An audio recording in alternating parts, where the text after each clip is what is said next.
Well, thank you very much. And again, ladies and gentlemen, welcome. We're going to call the meeting to order. And before we start anything beyond this, I would like to announce and happy to announce that two of our board members have been reappointed by Governor Newsom.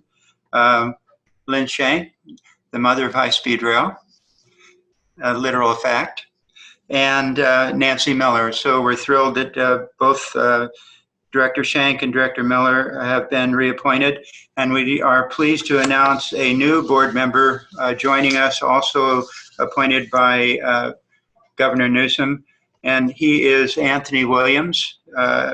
Brief background on Anthony. He has most recently been the Legislative Affairs Secretary in the office of Governor Newsom. Prior to that, he was a Director of National and Strategic Strategy and Engagement of the Boeing Company. And before that, he held a number of positions at the California State Senate, and somewhere in the middle was a founding member of a law firm by the name of Wada Williams. So I don't see Anthony's picture up right now, but Anthony, welcome, and you certainly are welcome to make a couple of comments if you'd like, and if you choose not to, just let me know. I will just thank you for the welcome, and happy to be part of such a talented group. Look forward to working with you all. Thank you, and welcome, Anthony. We're very happy to have you with us. With that being stated, we will now call for the Pledge of Allegiance. If you could bring the flag up. Thank you. I pledge allegiance to the flag of the United States of America and to the republic for which it stands, one nation, under God, indivisible, with liberty and justice for all. Thank you very much. We will now go to public comment, and we will today limit public comment to 2 minutes each. So please do your best to keep your comments at 2 minutes. And for that, we'll then turn it back over to our board secretary. So for public comment, we first have Roland LeBron. Good morning, Mr. LeBron. Good morning, Chair Richard, board members. Just to let you know, I cannot find any instructions for dialing in, and I'm not seeing a countdown timer right now. I'd like to start with a couple of comments on the San Francisco to San Jose draft EIR and close off with straight intrusion barriers and why they're not required in Europe. There are two blatant violations of Prop 1A in the SF2SJ draft EIR. First, the DEIR violates Streets and Highways Code, section 2704.04, subsection A, which reads as follows. It is the intent of the legislature by enacting this chapter and of the people of California by approving the bond measure pursuant to this chapter to initiate the construction of a high-speed train system that connects LA Union Station to the San Francisco Transbay Terminal, not the existing Fourth and King rail yard as proposed in the EIR. Next, the draft EIR proposes to connect San Jose to San Francisco in 48 minutes instead of complying with Streets and Highways Code, section 2704.09, subsection B3, which mandates a maximum travel time of 30 minutes between San Jose and San Francisco. Moving on to freight intrusion barriers, the requirement for these barriers in California is a direct result of a fatally flawed alignment which proposes to operate trains at speeds in excess of 125 miles an hour in a freight corridor. If you Google any European high-speed rail network, you will see lines with multiple colors, which indicate different line speeds. The red lines are for speeds in excess of 187 miles an hour, and they primarily follow freeway alignments, and which connect to existing freight lines at 110 miles an hour to provide service to downtown stations. Because the Europeans know that it is not possible to operate trains at 200 miles an hour through downtown anyway. In closing, the root cause of the problem lies with Mr. Frank Vacker, not freight intrusion barriers per se. And at some point, Mr. Kelly is going to have to stop kicking this issue down the road. Thank you.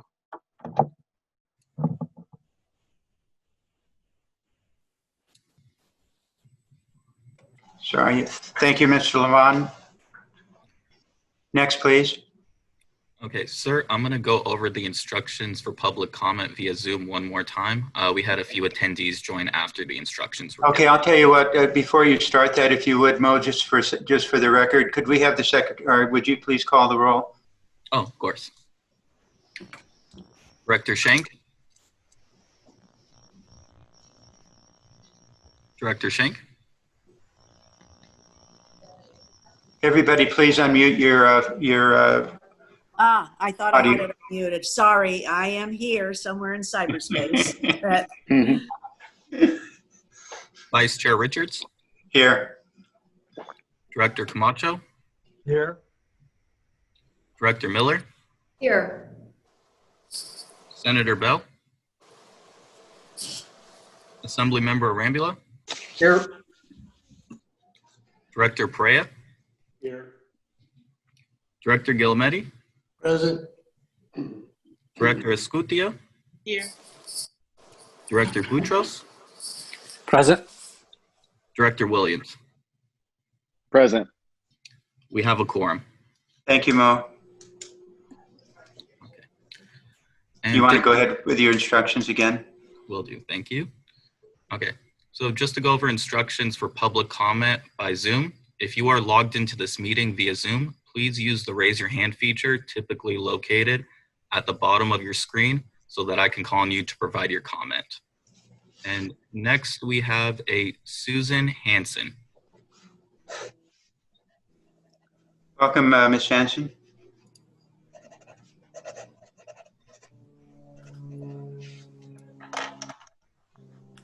Okay, can you hear me now? We hear you just fine, thank you. Okay, sorry, I have to put away my other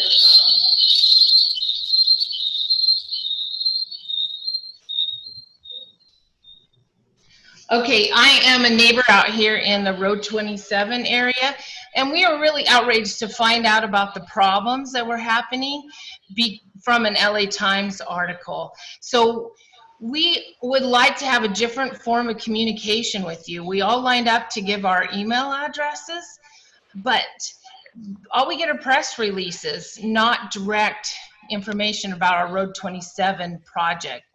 So we would like to ask if you could change from the status quo, because it's a big enough problem that we think we deserve more information. We'd like to have a step-by-step outline of what's going to happen next, with maybe even little check-off boxes. So maybe send us a targeted email just for our group, or you could send us, put a notes article in the local Madera paper, or even make a little bulletin notice that goes on a bulletin board so that we can see what's going to happen.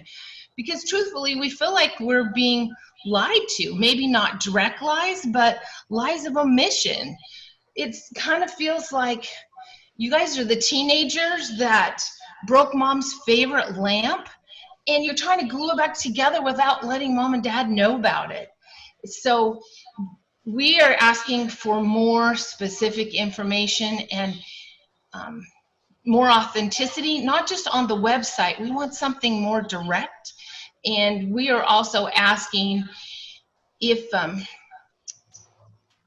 because we feel like we're being deceived, and it's that feeling of deception that makes people not trust the government. And like it or not, you guys are kind of the face of the government right here on the road next to us. And so we're asking for more transparency, more authenticity in a targeted manner. And that's the end of my comment. Okay, thank you. Mo, do we have contact information for her? We do not. Would you ask her, make arrangements that she could send us something, and so that we can contact her and follow up on this? Of course, sir. Thank you. Next, for public comment, we have a Matthew Trevor. Mr. Trevor, good morning. Good morning, Chairman Richards. Thank you for the opportunity to speak. My name, as said, is Matthew Trieber. I'm the Chief of Development Services for Madera County.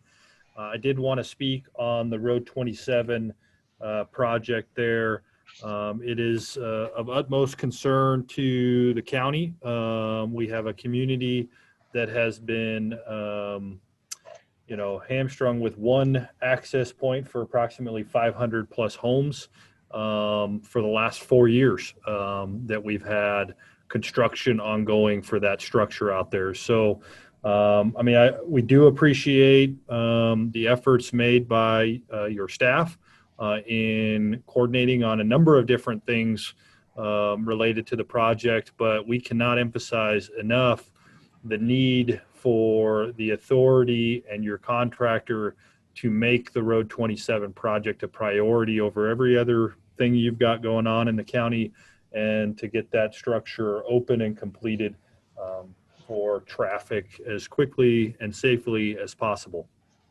With that, I appreciate the opportunity to speak.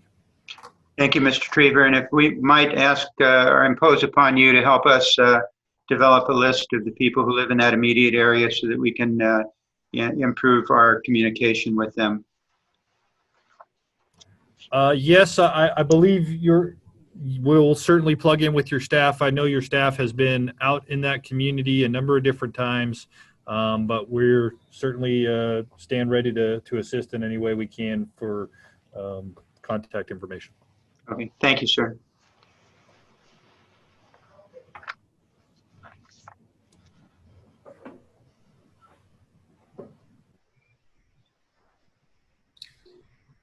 Sir, we currently don't have any attendees with their hands raised.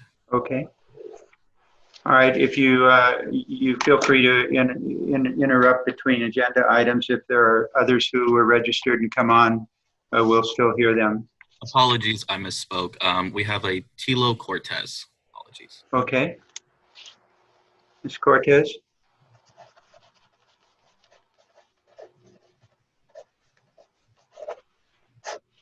Ms. Cortez? Can you hear me now? Hello? Correct. Yep. All right. Good morning, Mr. Richards and board members. My name is Tilo Cortez. I am the mayor of the city of Wasco. I spoke to you last month about challenges and impacts the high-speed rail project is having on our community. I struggle to understand what the residents of Wasco did to deserve such treatment. We did not ask for the project to come through our community and upend businesses. It has become such an administrative nightmare that it impedes the city's progress on other initiatives.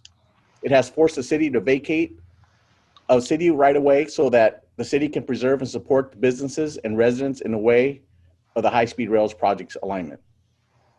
Where is the efficacy and ethics in trying to mitigate one problem by creating another? How can you expect residents of this state, who you hope will ride this train, to believe that the High-Speed Rail Authority follows through on its promises and adheres to its own environmental justice policy?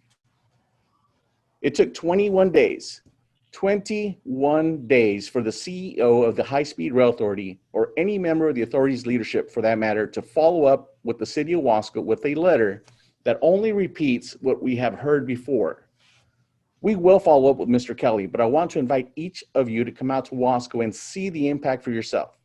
I want you to see firsthand the blight the project has created. I want you to learn how businesses in Wasco are affected and understand how the authority's environmental justice policy is applied for yourselves.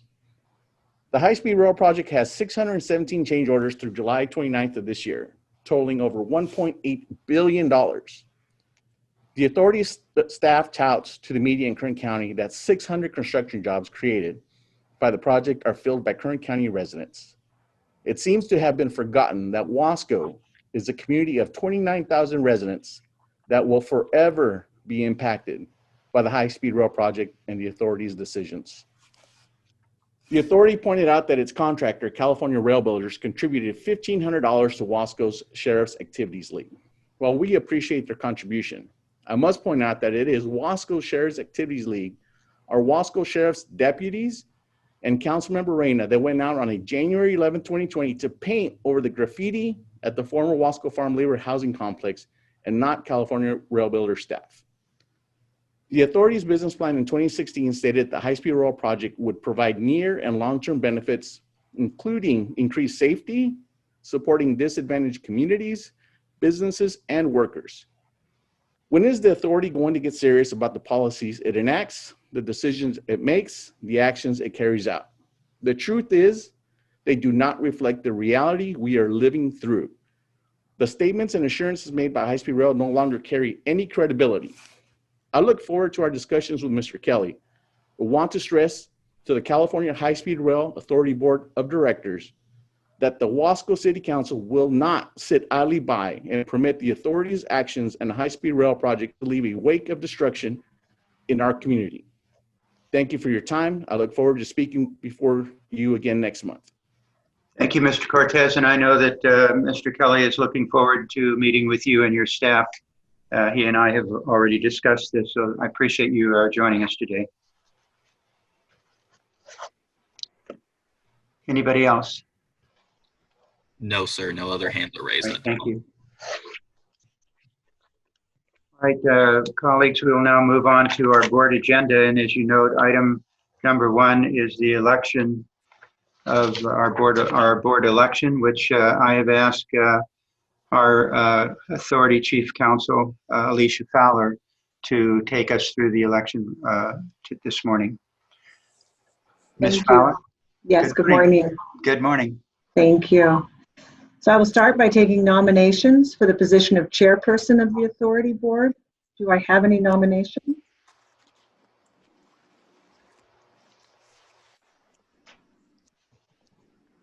I nominate Tom Richards. And I second that. Thank you. Do I have any other nominations for the board chairperson position? Okay. If I could ask the board secretary. Ms. Fowler, before we do that, if I may have a point of personal privilege to say a couple of words about my nomination. Of course. Tom, it's been my pleasure to work with you since you were first appointed to this board in 2010. As I don't need to tell you or anybody else that this is basically and fundamentally a volunteer position, and yet you have devoted countless hours at great personal and business expense to yourself to understand the project, to understand its complexity, its nuances, its problems, and its promise. But you have brought diligently to the board, to the project, your business experience, your financial acumen, your intelligence, your good judgment, and above all, your wisdom. And as the vice chair, as the chair of the F&A committee, and as our acting chair, it's so impressive. You treat everyone with courtesy, with respect, and with patience. And so it really is my honor to nominate you as our next chairman. I second your words, Lynn. Thank you, Ernie. I do too, Lynn. Okay, Alicia, with You're up. Okay. yeah, I think that there was a bit of confusion in that Director Escucha also, I think, there was how unusual it might be, especially for somebody like me, but I think she was also making a nomination at the time. So I just wanted to acknowledge that. Thank you very much for the kind words, and I really appreciate them. I'm very touched. Okay, if I can ask the board secretary to call roll to elect Tom Richard as the chairperson of the authority board. Director Schenk, yes. Vice Chair Richards, Just out of humbleness, I'm going to abstain. Thank you. Oh, I forgot to mention that. It's only because it's not true. Yeah, thank you. Right. Touché. Director Camacho, Yes. Director Miller, Yes. Director Perea, Aye.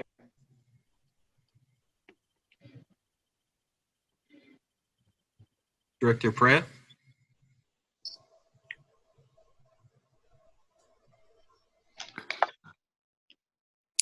Aye.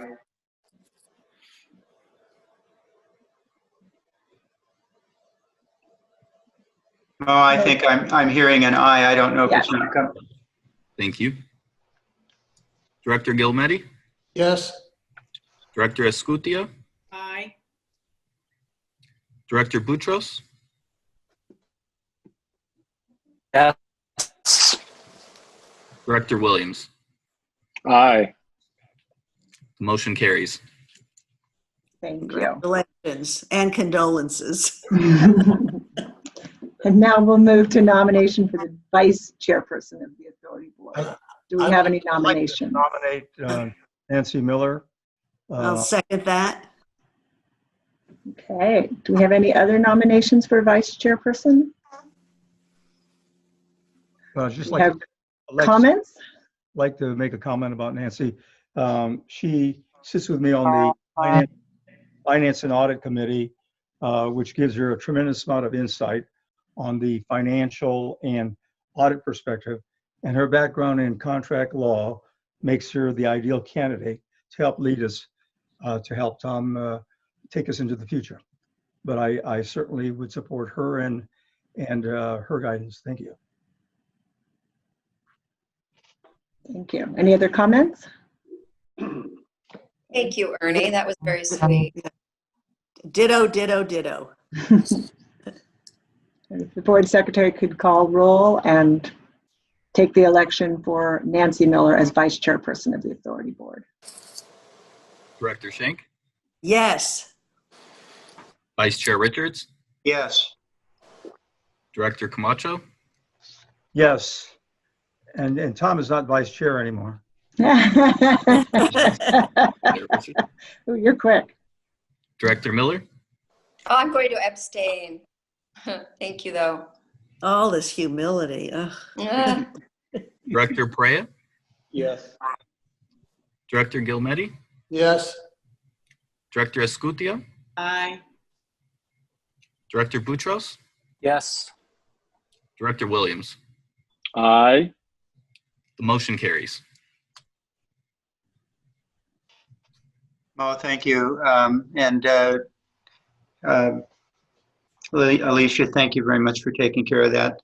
I know that Nancy and I are a bit overwhelmed right now, not only by the task before us, but to ensure that we are representing the interest and position of this board and for the authority. And so thank you all very much. We'll work very hard to make sure that your wishes are carried out and to keep you advised of those things which need to be addressed to board members. We've got a big job ahead of us, and I know that the 9 of us are up for it. So, do you have anything you wanted to say, Nancy, that would be? Well, I just want to thank everyone for nominating me. I don't think that anybody else actually wanted the position, but anyway, I happily accept, and I look forward to working with you and the rest of the board. Thank you.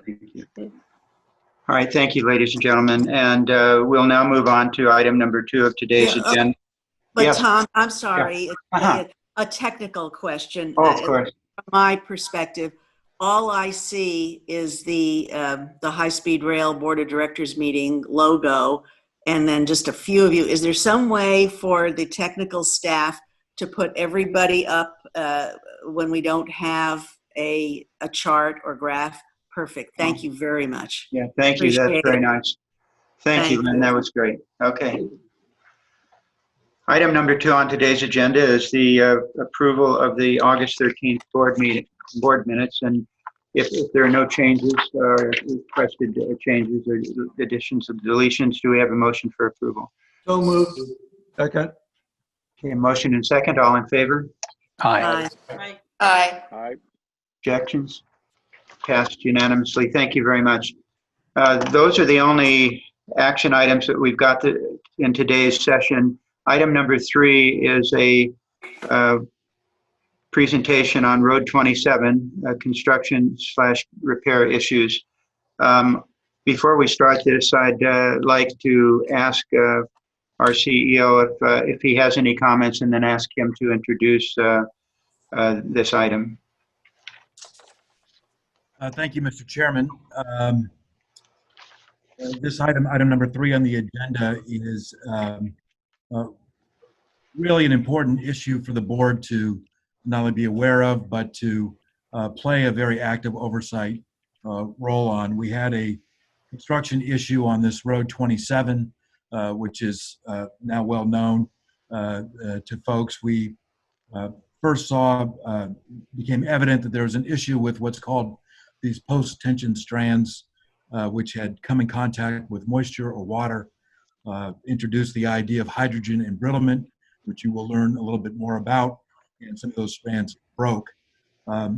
We've been taking steps on this issue, trying to discover both the root cause of what occurred and putting in place a corrective action plan for months and months. This first came to my attention in fall of 2019 when the strands initially broke. The authority issued a work stoppage order and began work with our partners, both the contractor, our PCM, and others on root cause analysis and, again, putting together a correction action plan. I want to say to the board that this kind of thing is not necessarily unique to this project or this issue. I have seen similar actions in my prior duties as the Secretary of Transportation relative to some highway projects on structures that are very similar to this structure. So this is something that we've seen before. And I think the right response from the authority is to first establish the root cause of the problem, put together the remedy, and work through the issue and assure that before any structure opens that we are confident that it is safe. So those are the steps that we initiated after we understood what occurred here. I think it did call for us to understand better how we are doing quality oversight work on this program. It's a little bit different than I've seen on other programs because we rely on a contract structure to do some of this. Part of our corrective action plan isn't only looking at what occurred in this specific incident, but what we can do better as an authority going forward on this. So again, I've seen this before, and I just say, I think two other things. One is, I mentioned this is a very good oversight role for the board to play on an incident like this. The analogy to a similar mega project is the creation of a committee that was put in place for some construction issues that occurred, for example, on the Bay Bridge in the Bay Area. And really the role of this committee with legislative appointees, with legislative membership on the committee as ex officio members, and with the governor's appointees is to play that same oversight role. I'm not sure we have all the answers yet to what we need to do going forward. So it's important that we hear from board members. When you get the presentation and you hear what's occurred and what the right steps are going forward and what we've done, if there are more things you think we should do, it's important that we are receiving that direction. So again, I very much appreciate the opportunity to have this discussion. And I think this is what we should be doing when incidents like this occur. One comment I want to make in response to the public comment that was made relative to this. It is important for the board members to know that both the previous regional director and the current interim regional director have sent letters directly to all the homes affected by the Road 27 project, and that we have been in direct communication with those community members. And as Mr. Traver pointed out, we've been in the neighborhood talking about this. So I want to say that. I also want to applaud the chairman for making sure we have the contact information for the person who called in on the public comment line, and that we can follow up in additional ways to help our communication effort. But I wanted you to be aware of what we have done in that regard too. So today we have a panel really representing three entities here. One is the Vice President of Operations and Project Executive for TPZP, the contractor on this project on CP1, Ghassan Ariqat. High-Speed Rail Chief Operating Engineer, or Operating Officer, sorry, Joe Hedges, who all of you know heads up much of our project delivery work and our construction work.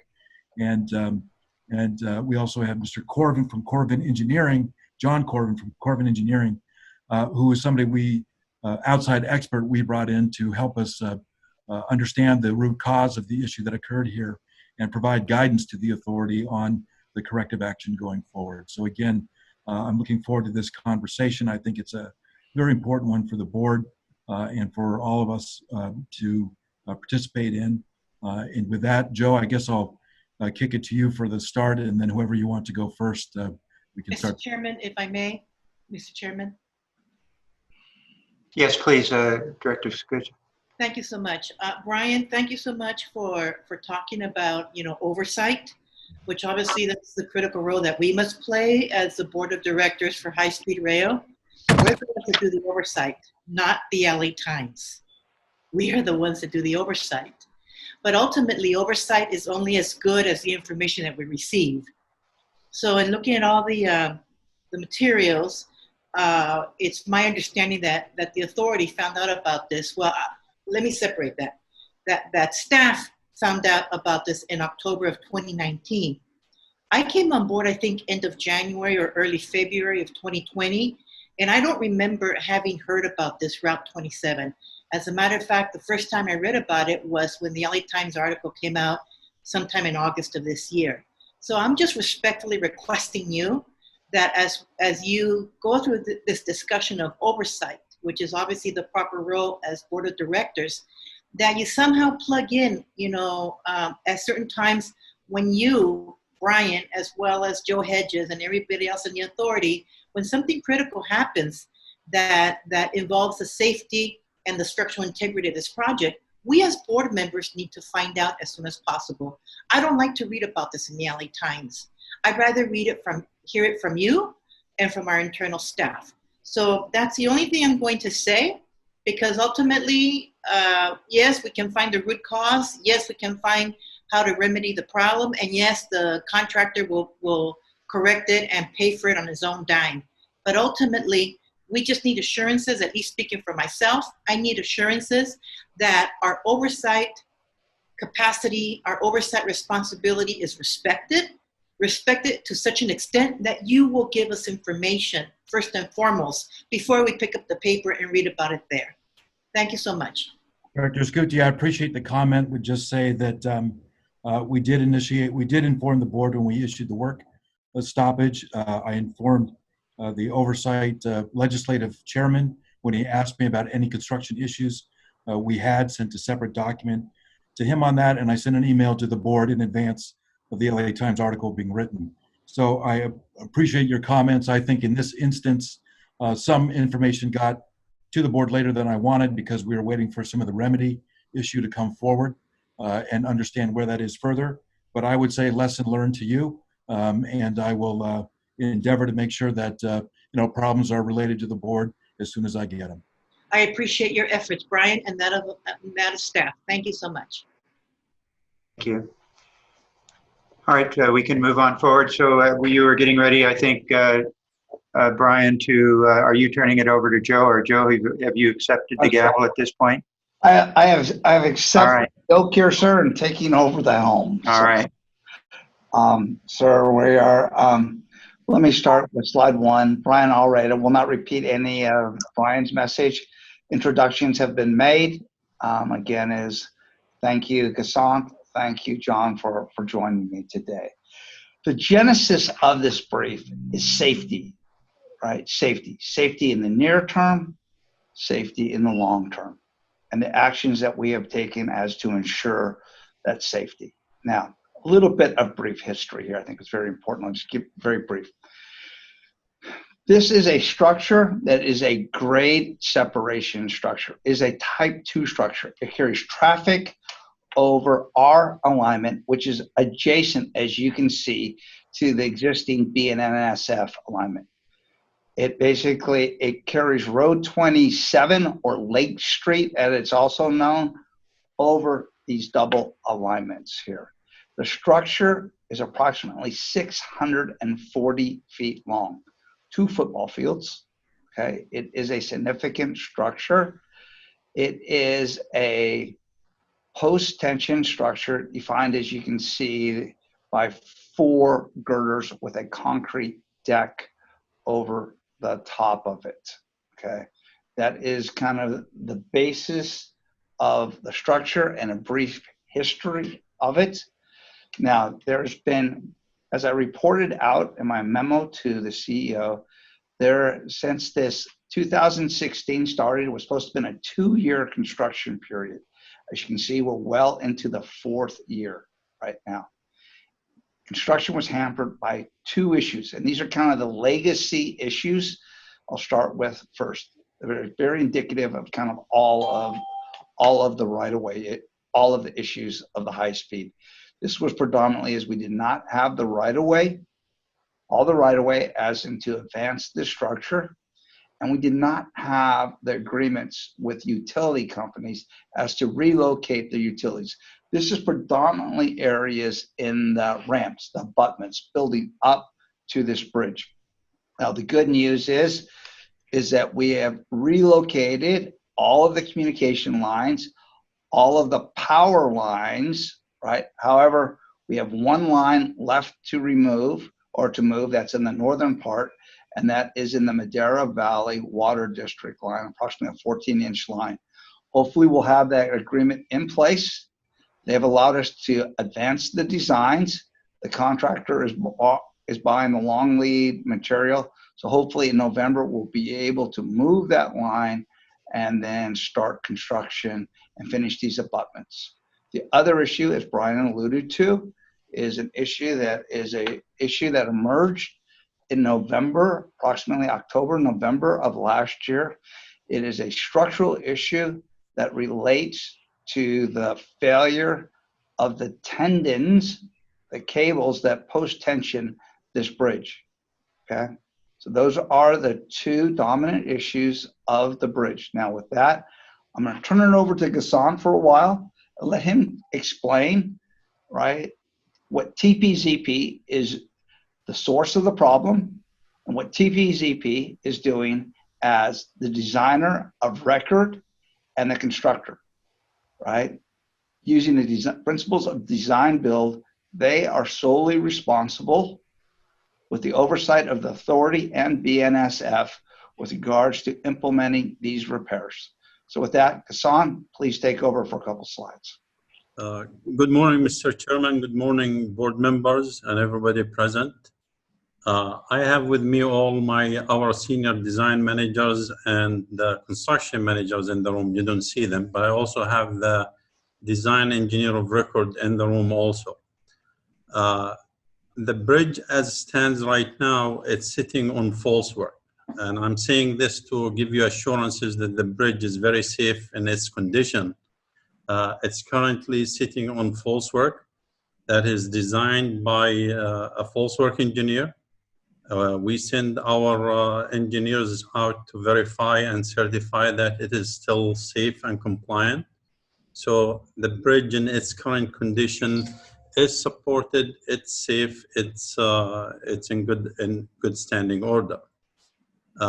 We believe, we know for a fact, based on talking with our engineers, that once we have replaced all the strands and completed the bridge, that it will function in its original design capacity. Unfortunately, at some point, you know,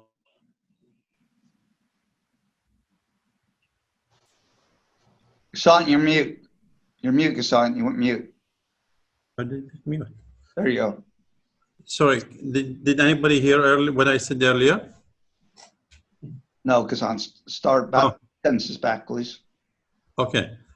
As I said, I'm sorry, I apologize. Good morning, Mr. Chairman, board members. We got that. We're fine there. You were. Where are we at the strands at 2019? Yeah, strands right there. Yes.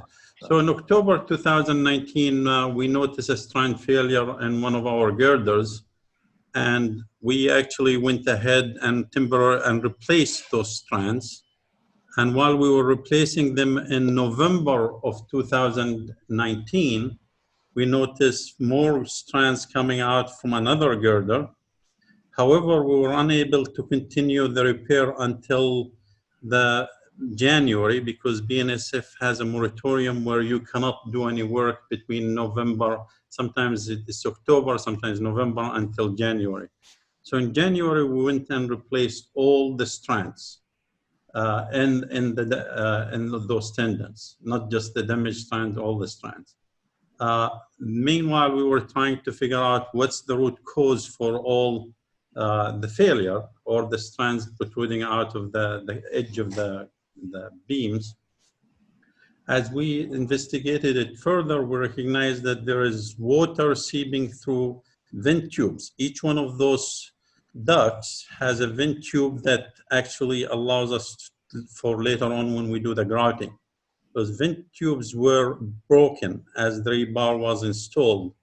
So what happened, water had got into the ducts. And then we sat down to prepare a repair plan or an approved completion plan that would help us take the project to completion now that we have identified the source, the root cause. We produced the repair plan and the completion plan. We turned it in. It was reviewed by our engineers, by our independent engineers, and also by High Speed Rail. So everybody's in agreement with that plan. This plan is currently being reviewed by BNSF for concurrence. We also have the vent tubes all repaired.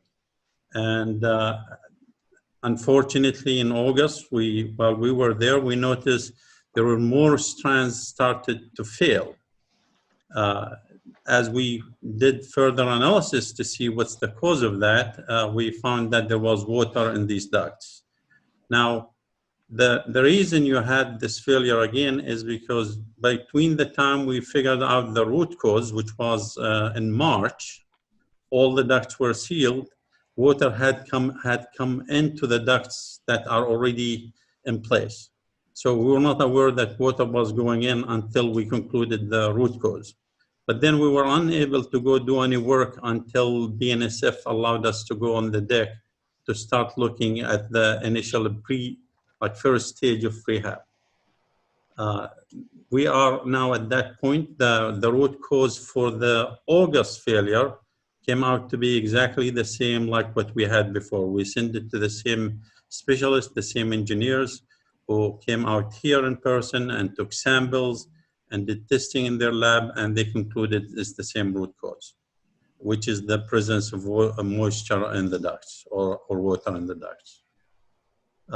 That takes us to the stage where we are in now. We're hopeful that BNSF would approve the plan soon.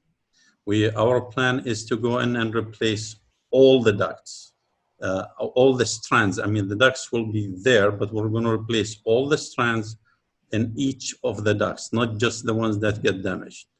And that's our completion plan at this point, because we want to make sure everything is brought to a level that we are very comfortable with. It's very important for us to make sure all the strands are replaced, that there is no question about anything existing inside the ducts. It all will be replaced. We can move to the next slide, please, unless somebody has any questions. Yes, I have. Yeah, questions from the board, please wait. Go ahead, Ernie. Yes, it's a type 2 structure, and I'll just make this very quick. The tendons failed. We put vent caps. We realized that vent caps were damaged or sheared off, but it seemed to me that a process of inspection would have taken place, that once we have the tendons in there, that we would then use a grout injection second as a stage 2, and then put the vent caps in. So it seems to me that we failed somewhere. And if in fact there was sheared caps on there, we have people walking by there every single day, not noticing that those caps are gone or damaged. So it seems to me that there's should be much more inspection, QA, QC of some sort on the part of the design builder to look at those things, so this wouldn't have happened. We realize that we can fix everything, but the point is to do it twice certainly hurts our credibility if it were not caught until it was in usage. Please, Mr. Ariqat, go ahead. Yes, I agree with you, but unfortunately we were unable to go on the deck for a period of almost 6 months to do any repair for the vent tubes. Well, I'm not Because talking about the repair of them. I'm talking about at the time the tubes were put in, that we would have then injected the grout at that point, which would have been step 2, then cap the tubes so that we wouldn't have ever had this water intrusion. So there is a difference between, there's the vent tubes and there's the injection grout tubes. Well, I'm talking actually about the injection grout tubes. The injection grout tubes, that comes in later. We don't have any issue with it. The vent tubes, I agree with you. Our supervision and QC should have been able to see that and should have been able to identify it ahead of time. However, it was so it's unnoticeable to the point that they did not see it. When they did the grout, because we also did an air test on these ducts before we could do anything. Mm-hmm. And it failed because the air was traveling within the ducts. In other words, it's from one duct to the other one through the closure pores.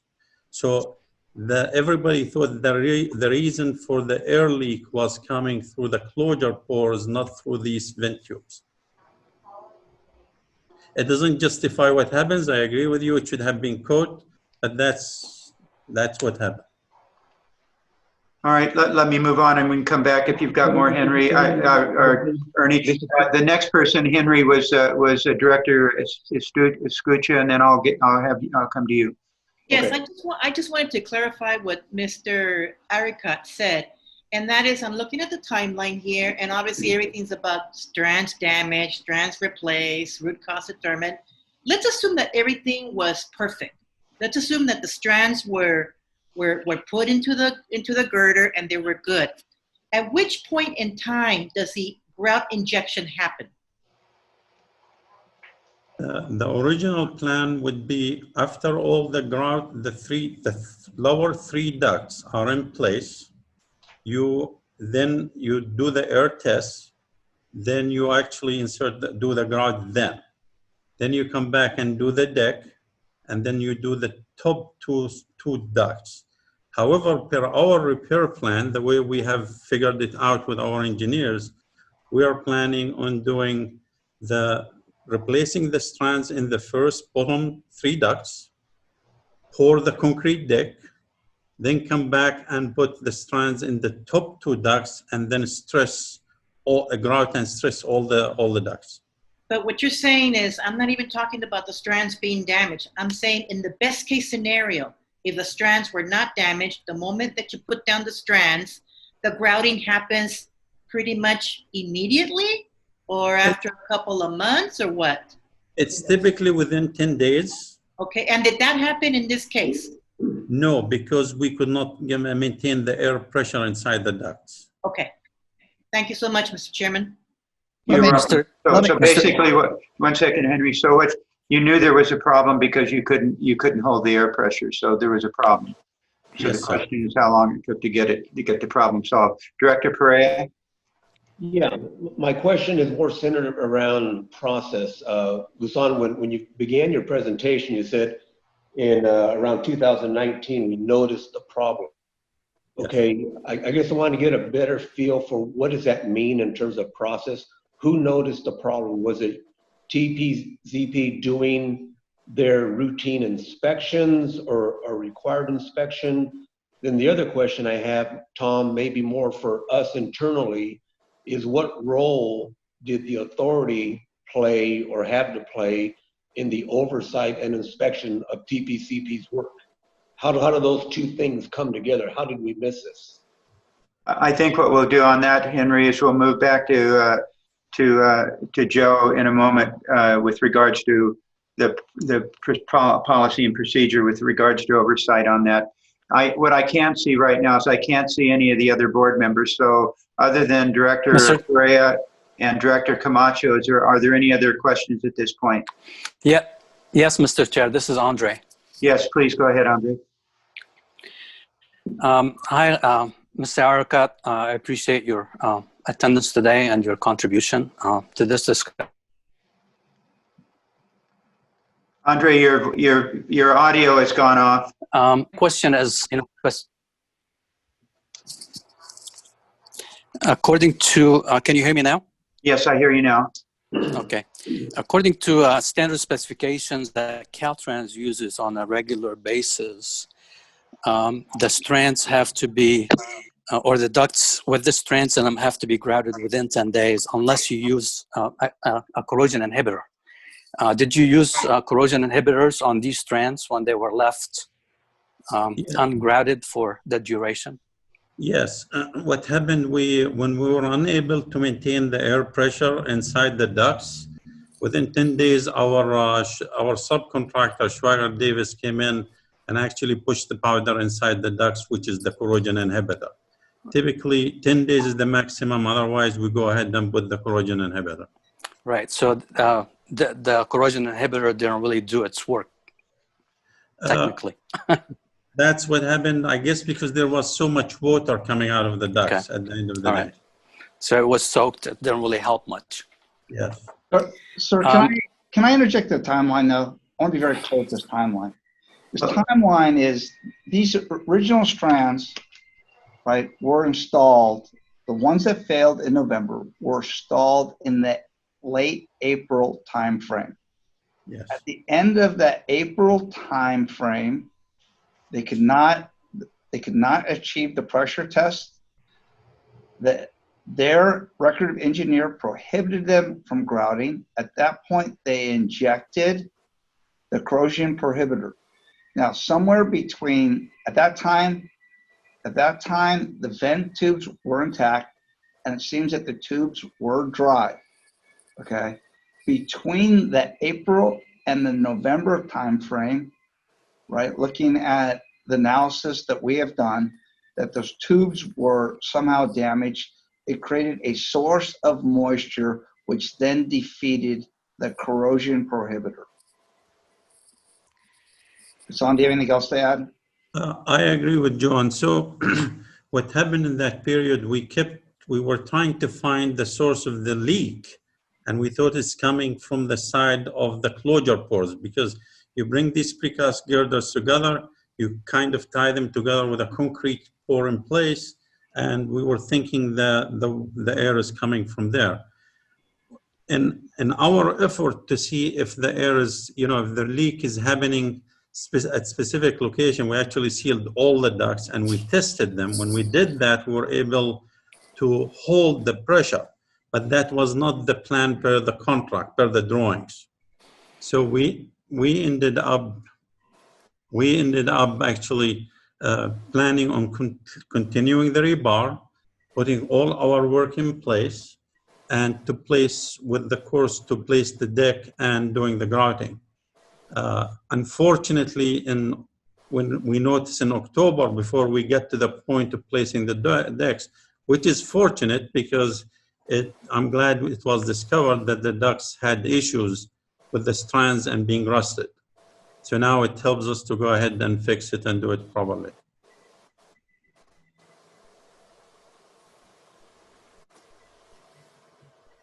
Can anybody hear me? I'm not sure if anybody's hearing me. No, we are hearing you fine. So I was just making sure that we didn't have any other board members who hadn't been able to ask any questions. So when you ask for them. So I don't hear of any others. So if you, I have a question. Yes, When please. will my question be Director answered? Miller. As I'm understanding this timeline, did you figure out the cause of the original leak? We found that leak in March of 2020. That's when we concluded the root cause was coming from the water from the ducts. But I thought you said you sealed the ducts earlier and there was no leak. That was a different issue. That was, we did all the 5 ducts together. It's a different process that we did. The first one, when you do each individual duct, there was air traveling between all the 5 ducts at the closure pores. So you have to, each girder has 5 ducts. So when you do individually, we were not able to hold the air. But when we did all the 5 together at the same time, we were able to hold the air and the pressure. So the original cause of the problem was a leaky duct? It's in the closure. It's in the concrete pour in the cracks somewhere. There were some fine cracks. We wrote an RFI to our engineer of record, and we said we believe the air is coming from here because we did not think of anything at the vent tubes. And we had a repair procedure. We fixed that, but then we recognized later on we're still unable to maintain the pressure, which caused us to then investigate more to find out where is the water coming from. And that's when we found the cracks in the vent tubes. All right, thank you. Mr. Chairman. Oh. Yes, Director Williams. Sorry, I thought I heard somebody else jump. I wanted to ask a question. I think we have a pretty good understanding of what sort of has transpired to date. My question is about what is the current status of the repair. So I'd like to get a sense of that, but also maybe before you address that, Mr. Kelly indicated that this occurs in projects of this nature, structures of this type, Bay Bridge, other, I'm sure, similar bridge. What has been your experience in dealing with a problem of this nature? What steps did you take to obviously do the root cause analysis, employ the repair, and then what has been, essentially, how can we be assured that this is going to get fixed and get fixed right? And then if you could address where we are in the repair process. And if I may just say something, Mr. Ariqat. The question, you'd ask for questions if you ask if anybody had questions. What I'd like you have the ability to do also is to complete your presentation. If you are addressing the questions that we are currently asking, then with your approval, Mr. Williams, I'd like to have him go ahead and finish his presentation, especially if that's part of what your presentation was. If not, absolutely. Then, okay. All right, then please continue. Mr. Chairman, thank you. Yes, please. If we can see the next slide, please. This is a video or a still shots of post-tensioning, just demonstrate to us how post-tensioning, of a beam occurs. Next slide, please. Hold on, run the video, please.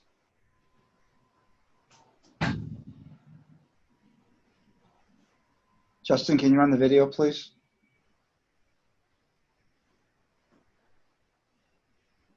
Were you guys not seeing the video? No. No, you have to go. I'm like, Can you see it now? Okay, good. You can see the slide? Yes. Yes. You see the video? Yes. Okay. So what you're looking at right now is actually the beam, and they've already put the ducts in it, and they're putting the plate on the edge of it. After this process, once the ducts are in, they closed the form, and they placed the concrete. Then they put the jacking plate and the head in, and they come in after that and do the stressing. Then you trim the strands out and put the cap. And as you saw, there was a tube going in. That's the grout injection tube that you see right now. And you inject all the ducts. Then you remove the cap. This is similar to what we're, not to the same degree we're doing, but it's very similar to the same process we're doing. Thank you. If we can go to the next slide, please. This is a section cut through one of those girders that you will be looking at. You'll notice it has 5 post-tensioning ducts, the red circles inside the beam there. We have taken pictures of the ones that are damaged with the tendon strand damage and the one intact. So you see the upper one, that strand is totally intact. The ones below, you can see the strand pushing out of the cap. And that's what's happening at Road 27. This picture is from Road 27. Next slide, please. This demonstrates we have a total of 4 girders going along the whole bridge. So girder A, B, C, and D. We have a total of 20 strand failures between girder B and girder D. We have replaced those at the time, and so we had a total of 180 strands installed. If we can go the next slide, please. This is the failure that happened in August. It is the very same thing in the same girders, girder B and girder B. And it's the same thing. We had the same number of strands installed. If you look on the detail, you'll see that each tendon, each girder has five ducts. And each duct has five tendons. I'm just getting tangled with the words, yes. And so at the end of the day, you have 180 tendons total installed in the lower 3 ducts. Next slide, please. So we have concluded, as you can see from the wire there, that it is actually rusted, and the root cause has been the water going into those ducts, which led to the corrosion of the strands. I think we sent those pictures, and we had our expert WJE, which is Weiss, Jani, and Elsner, come to the job. They collected the samples themselves. They did that in earlier this year, and they did it in March, and they did it again a week ago. And they have concluded that the water is the root cause of the problem in both cases. So in August and in March, they concluded the same root cause. If we can go to the next slide, please. Here you can see how you have 5 vent tubes coming out at certain locations, one from each girder. And those are the vent tubes that got cracked at the bottom. So what happened when the rebar was being installed, it's literally fractured at the location where it's coming out of the girder. And the reason for these vent tubes is it allows for grouting in the ducts by allowing the air to escape. So if you can imagine, you saw the grouting tube earlier on that's on the side. You're pumping it into the girder, into the duct, and it travels horizontally. And as it travels, it allows the air to be displaced and moved out of the ducts. The water is we believe the water is what went in through these locations into the girders that caused the corrosion. Next slide, please. So, current bridge status. Somebody asked that question earlier on. The girders are the girder and the whole bridge is fully supported on false work. It's engineered shoring system. The false work, we had it certified by one of our engineers, go back and inspect it to make sure everything is good. And he came back and certified it's all good. Our engineer of record certified that the bridge, the structure itself is safe. Authority and independent engineer and TPZP are doing daily inspections of the vent tubes, of everything there is on that bridge to make sure everything is staying in good engineering order. The engineer of record has confirmed that once the bridge is complete, it will meet its design capacity. The independent consultant and the authority concur with our position. Next slide, please. So the path forward, and this answers the earlier question, we will replace all the strands, not just the damaged strands. Our plan is to get everything replaced. We're hopeful to get BNSF approval for our completion plan by sometime in the next 2 weeks. If we do get that, then our plan, we already have established the root cause for the second case. We've already forwarded that to the authority and its consultants. which again reinforces what we said earlier, the corrosions due to water entering the duct from the vent tubes. We will replace all the strands. Our plan is if we do that, we will have the duct, the concrete deck placed by October 8th.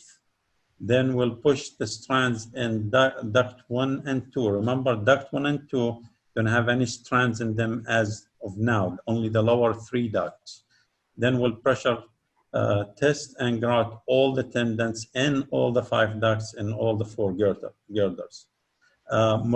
BNSF has a moratorium, typically starts October 1st. We're understanding that they're going to push it to November 14th, which will allow us to be done with our work. So we're able to finish before November 14th, the placement of the deck and the grouting of the ducts. There is only a utility on the north side, as Joe mentioned earlier, that needs to be completed, which is the water line. And once that is in place, we can finish the embankment on the north side and finish the roadway and open the road in summer of 2021. We're looking forward to that day. I'm very hopeful and pushing very hard to get us to that point. Thank you. I think next slide, please. Thank you, Ghassan. Appreciate it. So, okay, if I may, just before Joe, I'd like to go back to Director Williams for a minute and make sure that his questions were answered by the completion of this Mr. Ariqat's comments. Director Williams. Yeah, the only question, and if you can just address briefly, just it was mentioned that this was not an uncommon occurrence. I just wanted to get a sense of whether you had prior experience with this issue and the repairs that resulted. I personally have not, but I checked with our pre-stressing companies and our precast company that do this work. And that is something not uncommon. That's what they told me. As a matter of fact, I had a conference call with the senior vice president for Schwager Davis last night and Joe Hedges, who explained he had the same issue at other jobs. I just want to tell you, this is to me, it's something, of course, should not have happened with better QC and better supervision. However, things do happen in construction as long as we produce an engineered solution that satisfies everybody's and meets the specs and meets, typically things happen in construction and we fix it and bring it back to standards. Thank you. Before we move on to, we've got to continue the presentation here, but before we move on from Mr. Ariqat, are there any other closing questions that board members have? Mr. Chairman, I'm waiting for my question to be answered. Yes, I'm sorry, Henry. Go ahead and restate your question if you would. Okay, I just, at the top of the presentation, Mr. Ghassan said in 2019, you noticed the problem. Okay, that's a very, very vague and broad statement.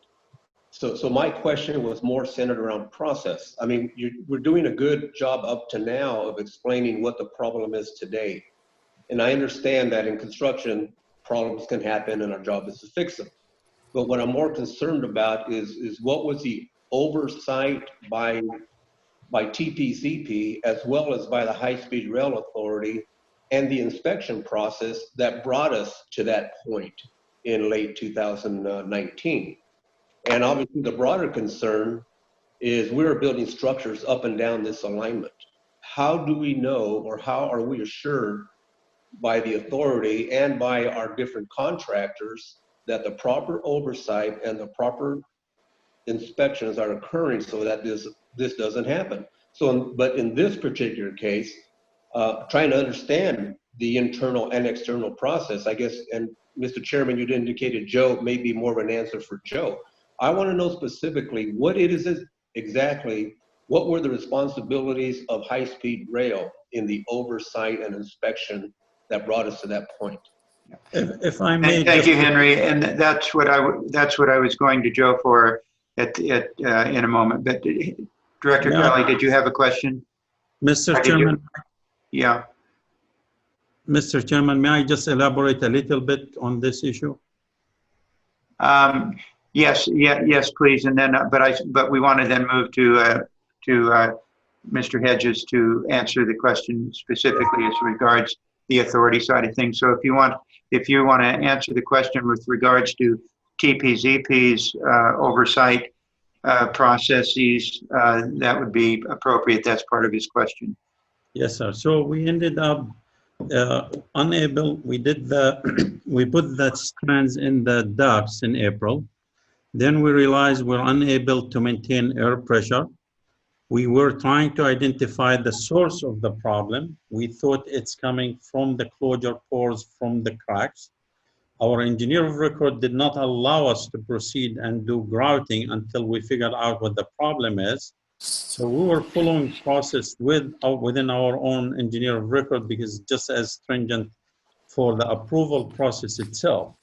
By the time we were able to figure out, when we sealed all the ducts together, then we changed our plan to do the grouting of all the ducts later on. But unfortunately, we had not seen the vent tubes were broken at the time. So when we were proceeding to complete the bridge, that's when the first strand protruded out in October.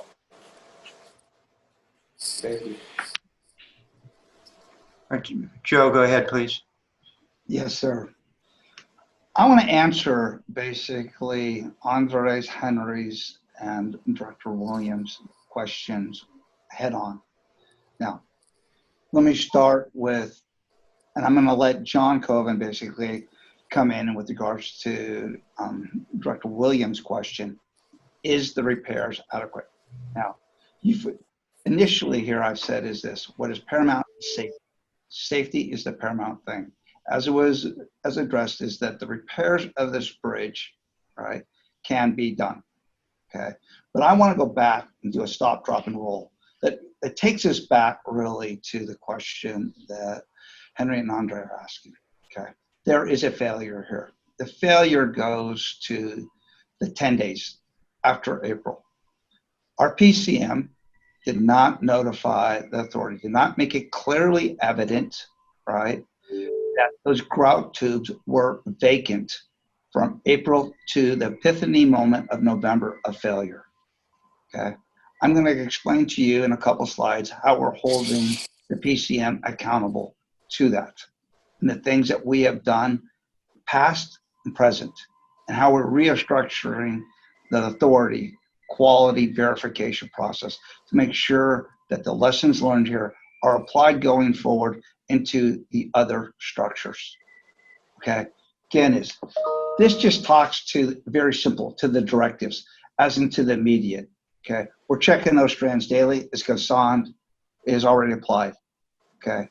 We're removing, in the short term, as a belt and suspenders safety precaution, we're removing the broken strands as we speak right now.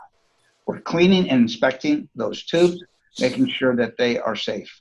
We have verified, the contractor has verified the root cause, again, was water intrusion that caused hydrogen embrittlement, okay? That is the ultimate root cause of the strands failure here, okay?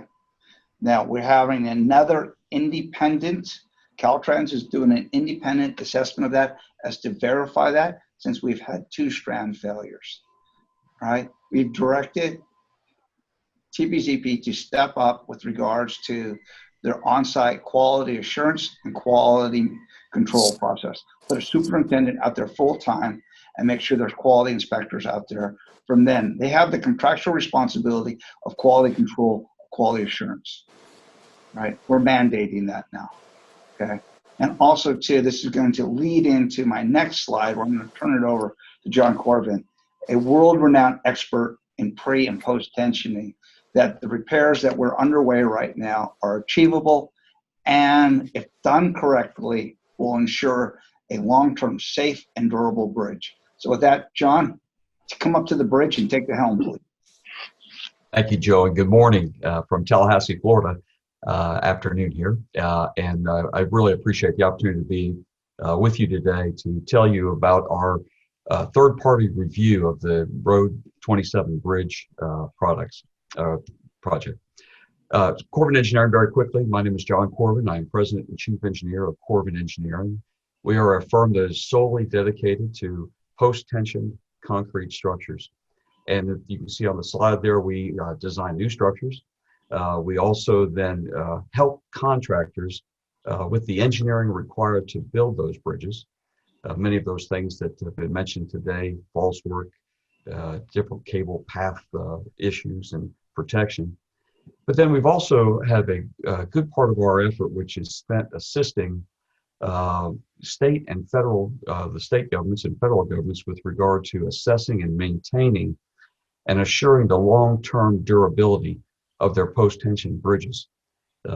This company that I now own and operate, we started in 2000, around the time when Florida was experiencing some post-tensioning corrosion of their own. Through that, we developed a 9-volume text that led to national standards with regard to the post-tensioning of tendons. And you can go to a federal highway website and find the manual, which now directs all of their activities in response to the proper way to install and stress tendons. So that's who we are and the kind of thing that we do. And we were hired on April the 1st by WSP to provide a third-party review limited to the post-tensioning issues on the Road 27 bridge. You can see there the scope, and I'll speak to it and then also tell you a few thoughts about each one of those. We started off by reviewing the bridge plans, which are this spliced girder construction. Individual lengths of girder that are precast, delivered to the site, erected on falsework, closure joints poured between individual pieces, and then a long 637-foot girder results in 4 different girder lines. And that was done for this project. And that kind of construction is very normal. It's more prevalent on the East Coast, but you'll find it up in the state of Washington as well, as the DOT there has championed this bridge type quite a lot. We then looked at the bridge details, and we found that the design plans to be normal, I guess, and standard as per California contract plan preparation. Other states have a little bit more different approach to how the details are shown in the plans and conveyed to the contractor. We then also looked at the shop drawings that were prepared for the beams, and we noticed some differences between the contract plans and the shop drawings and pointed those things out. We went on to look at the post-tensioning specifications that are used for the project, the written word that describes and gives the requirements for installing, grouting, stressing and grouting, and then protecting tendons. We found that your specification for your entire project is really from the same source material that we wrote for the Florida Department of Transportation and the Federal Highway Administration nearly 20 years ago, and still firmly believe it's been enhanced by a lot of good research since then. And we hear, other than this project, that just third-party hearing that things are going quite well elsewhere when the specifications are followed. And then we looked at the chronology of events. We understood the time lags, the injection with a corrosion prohibitor that failed because of excessive water entering through the broken tubes, which led to the first round of corrosion failures. We then went on and looked at the root cause analyses. In fact, I think we've had today the second of those. Read that very quickly before the meeting to find that they were the same as in the first case, which is good news because we now know that still the source of water that is there is, or the entry of water into the ducts is the concern. And when that is stopped and the tendons are properly grouted, then we will entomb the tendon in a very alkaline environment, very high pH environment, which then arrests future corrosion. We then looked at the draft completion plan that was prepared by TPZP and found it to be in order. There were some points that were lacking and concerns by the engineering team of WSP and ourselves provided feedback to that plan, which the contractor has incorporated. There still is the necessary appropriate execution to achieve long-term durability. We did not get involved in, with regard to the verification of the structural design of the bridge, the load carrying capacity. That had been done and been verified by other independent folks, so there was no need for us to look there. So our concerns were more about how to make sure that you have a structure that is durable for its intended service life. And so the details, the injection process would happen and the tendons would be protected for the long run. So really two different aspects, original design and then long-term durability that together give you the safety that the structure will operate for many, many good years to come. We participated in several phone calls, in one of those with BNSF, and found their questions to be quite enlightened, and we were able to respond to those. And I trust that when they see the second of the root cause analyses to see that it was really more of the same, that they will then allow your project to move forward and these delays sadly come to an end, or unfortunate delays to come to an end. And then we are continuing to offer advice as requested from that. So that was our role. We find things to be moving in the right direction. And really for safety, again, it's got to do with original design, which other folks have verified. And for us, it's got to do with long-term durability. So replacing all of the post-tensioning tendons with brand new strand. Great move.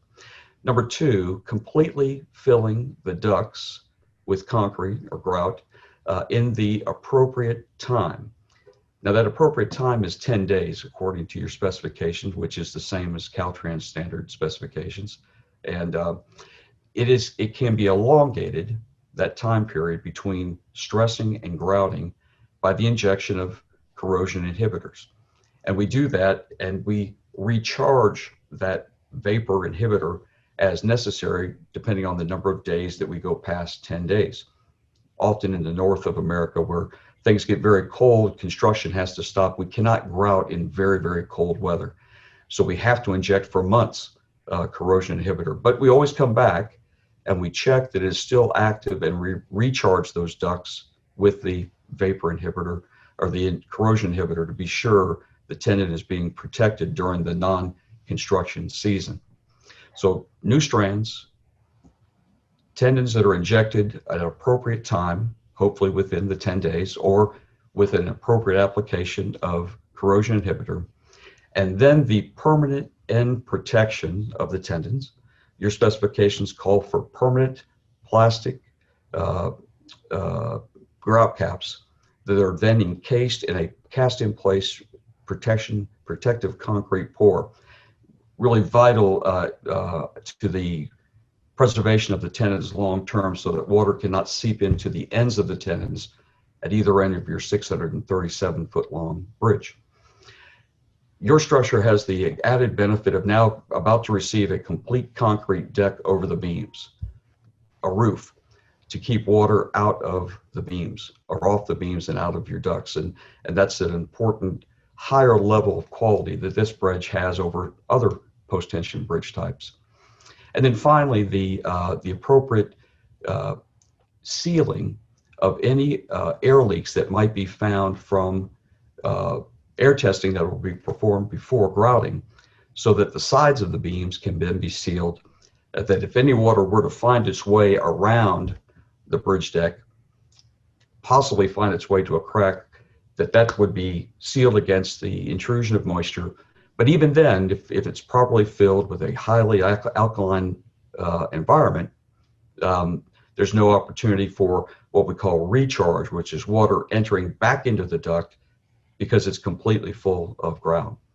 So that's where the completion plan is taking your project, And if executed to that highest standard of your specifications, then you will find a bridge that will be very durable. A lot of words, sorry about that. Joe, I think this completes the presentation. Is that correct? There's one more slide, Tom. Sure. Just give me one moment, please, sir. Is that what you hear here is this? It's a duplicit approach, okay? The first is basically at the long-term durability of this bridge. You've heard from TPZP, from their engineer of record, and their corrective action plan that's underway right now, okay? You've heard with regards to the oversight of the authority, and I'll even talk more about that oversight in the immediate. But one of the things that we wanted to make sure is that we took a very methodical, a very careful approach in addressing this corrective action plan, i.e. the reason for John. Okay. Now, the other necessity of corrective action, it goes back to April, into that these tubes were vacated, non-grouted, right? And the authority leadership was unaware of it. As a result of that, right, I have directed a series of bottom-up overview and restructuring of the CP1 quality program. Okay, I've held the PCM accountable. They have replaced people and are in the process of evaluating their current personnel. Okay. That is underway. We also have looked fundamentally with regards to the concept of the independent site engineer, the verification process. Underneath our new infrastructure delivery director, Elias Mahfoud, a state position, we're restructuring that, revamping that completely, right? I want to make sure that going forward that there is no repeat of these problems. Now, I'm confident, as you've heard from John and Ghassan, we can repair this bridge. The key element, as you heard from John, is this, is that no voids in those grout tubes, right? As in to ensure that there is no way of a moisture path. That is what's paramount. Now, to do that, right, as part of this revamping of quality control, the PCM full-time on site out there, every day work is being done, right? And we have also added another layer. We are borrowing some Caltrans inspectors as to provide a state overfunction and align to the CEO's directive with regards to this form to function effort, right? As to make sure that we have complete visibility into this. Okay. So again, is you can see at many levels, right? This has caused us to stop, drop, and roll, and to reevaluate ourselves. Okay. So, with that, again, last slide, please. Also, I've reassigned one of our state personnel, one of our principal engineers, to help to stand up a quality verification, a state function with regards to the oversight and visibility here. Last slide, please. Now, again, I want to reiterate this, is that we are communicating and we need to do a better job. Paramount here is public safety. We will communicate that. Now, with regards to the comments, with regards, either I will give a monthly status of this repair to the FNA board as to exactly where this is, or Mr. Kelly can present that in his CEO report. I'll leave it up to Brian, but I will make a commitment that we will keep you monthly updated as into the progress and issues of that bridge in a public forum. So with that said and done, sir, I'm at my conclusion and stand by for questions. Okay, 1 second. If you just go ahead and drop the PowerPoint off the screen so we can see the rest of the board members.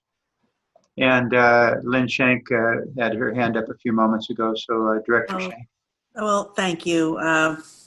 There's an awful lot to process here and a lot of information. Obviously, I'm not an engineer, but I've had a lot of experience, whether it was when I was Secretary of Business and Transportation or Chief of Staff to the Governor.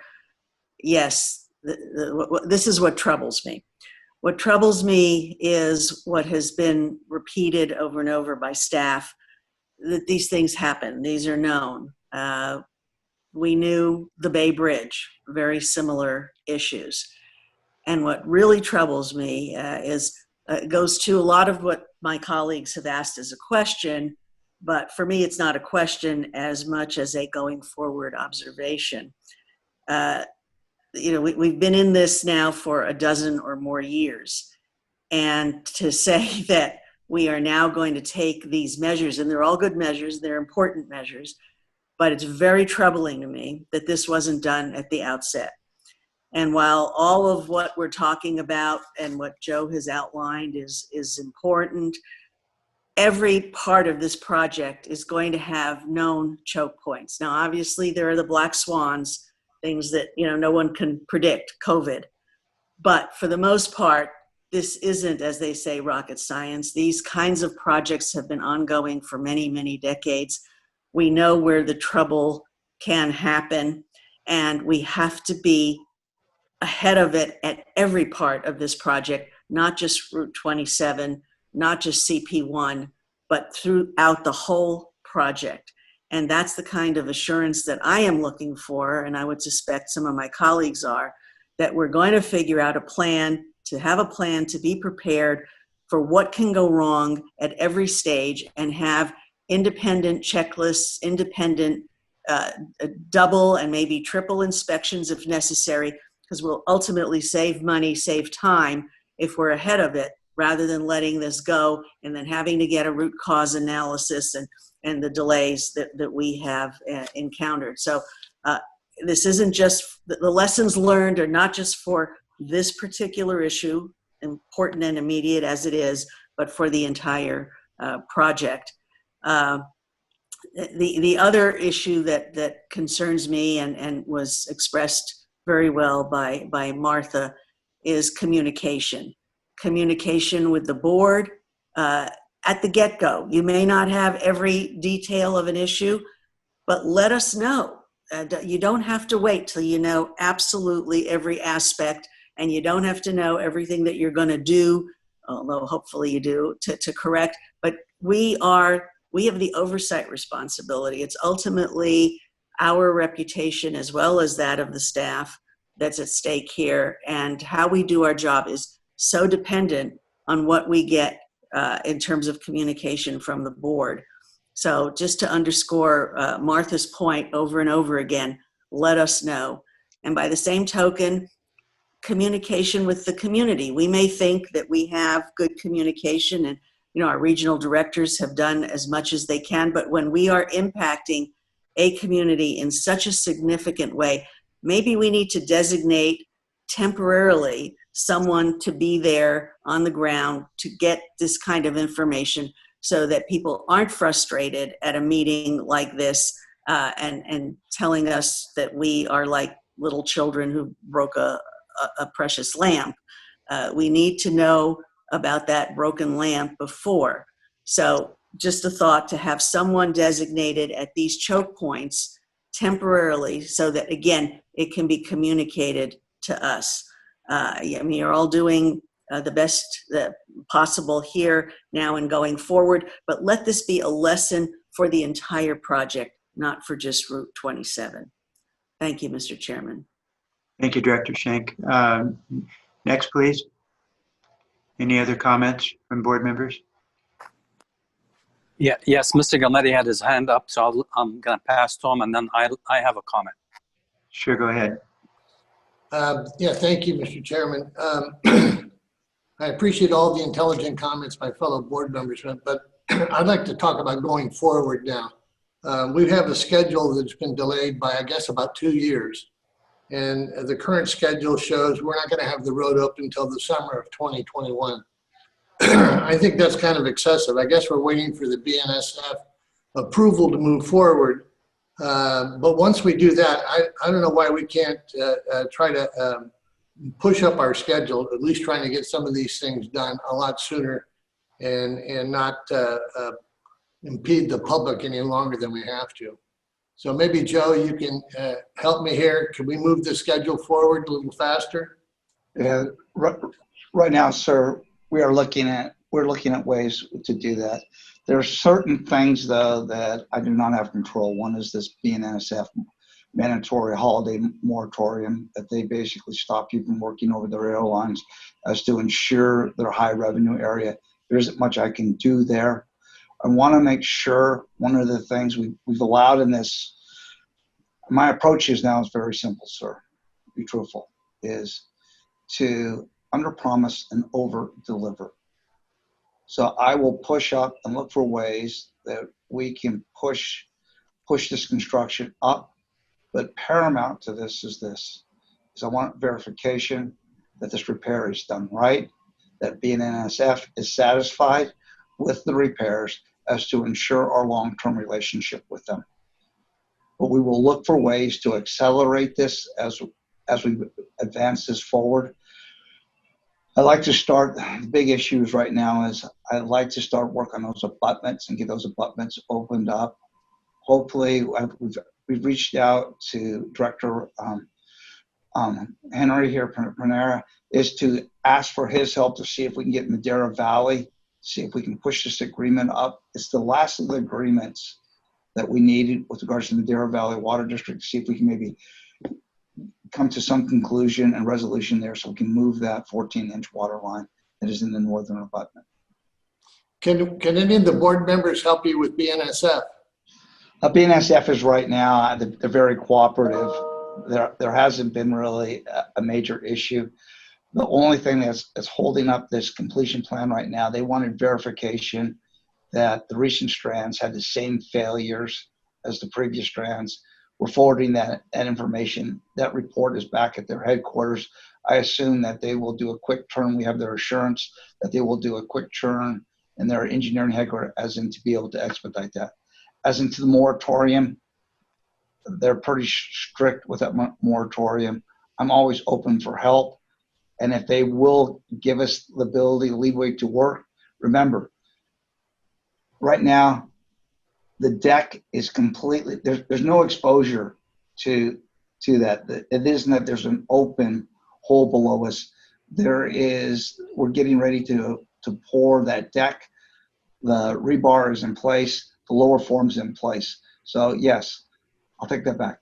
If someone can get a hold of BNSF and convince them that we're not a threat to their moratorium, I'll be happy to supply the information that's required to make that argument.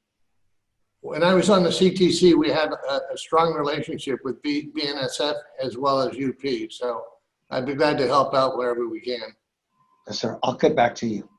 Thank you. Thank you, Director Gilmedi. Any other board members with comments? Yes, this is Andre. Yes. Yes, Andre.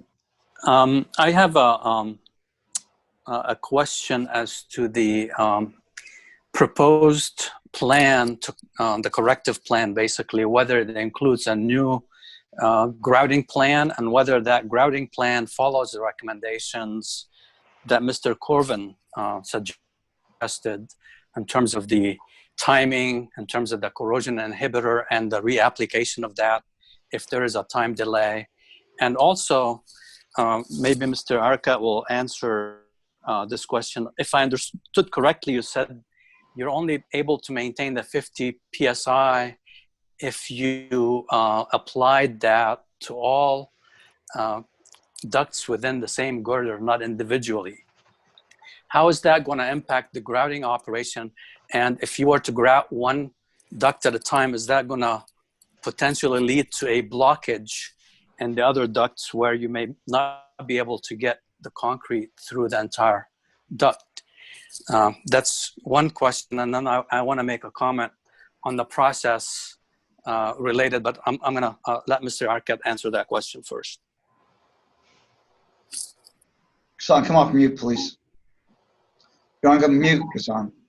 I got it. So the first question that you had, if you look at our plan, it is we do the strands, we pour the concrete, we come back, do the grout. It's all in our work plan. So if we go anything beyond 10 days, we're going to use the corrosion prohibitor in there. That will take care of that. But based on our current plan, we will be able to get everything in time.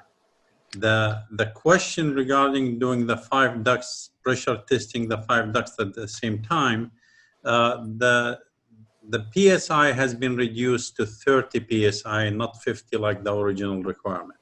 We believe we can easily achieve that. We've achieved that in the past.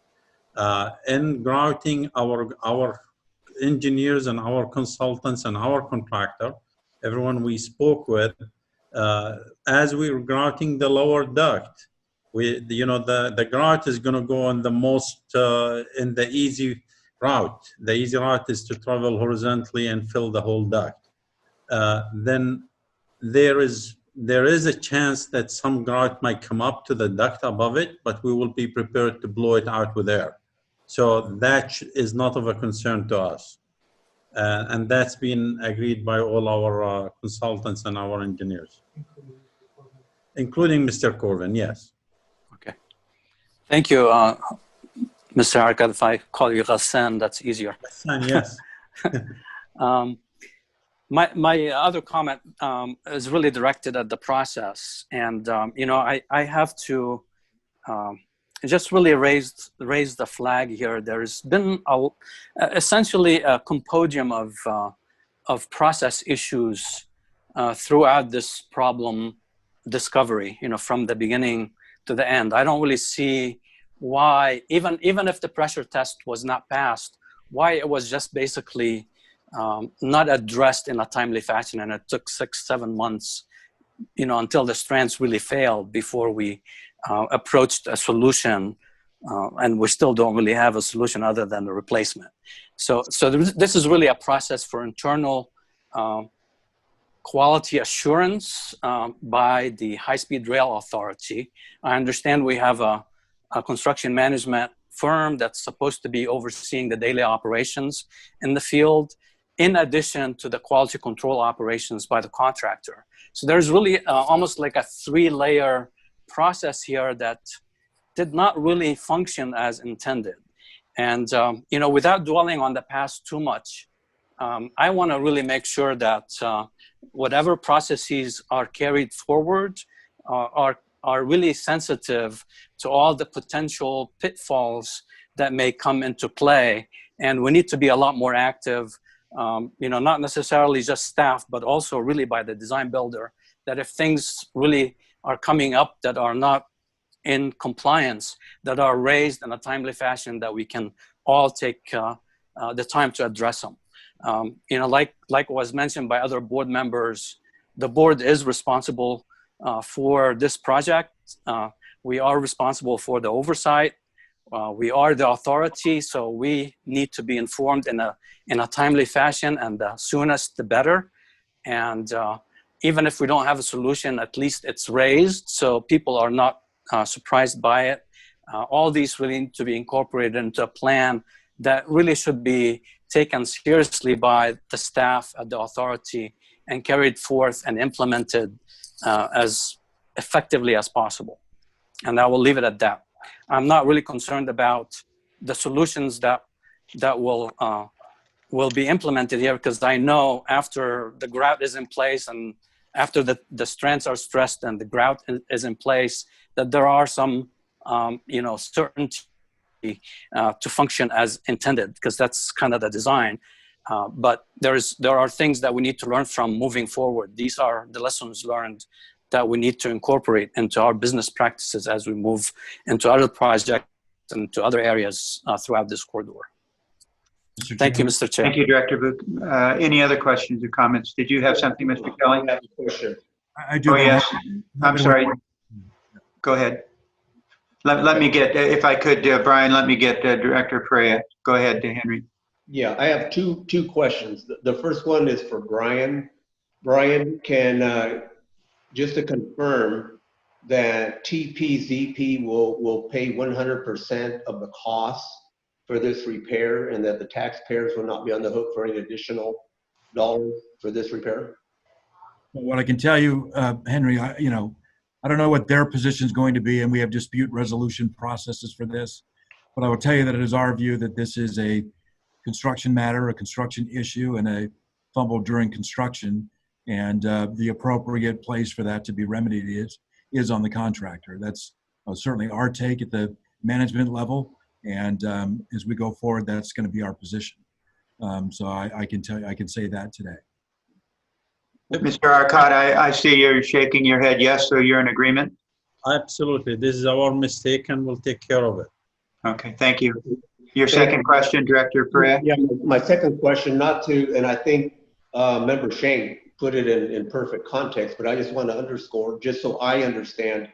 So the root of this issue from our perspective goes back to us having a PCM who didn't do their job and notify us in a timely manner.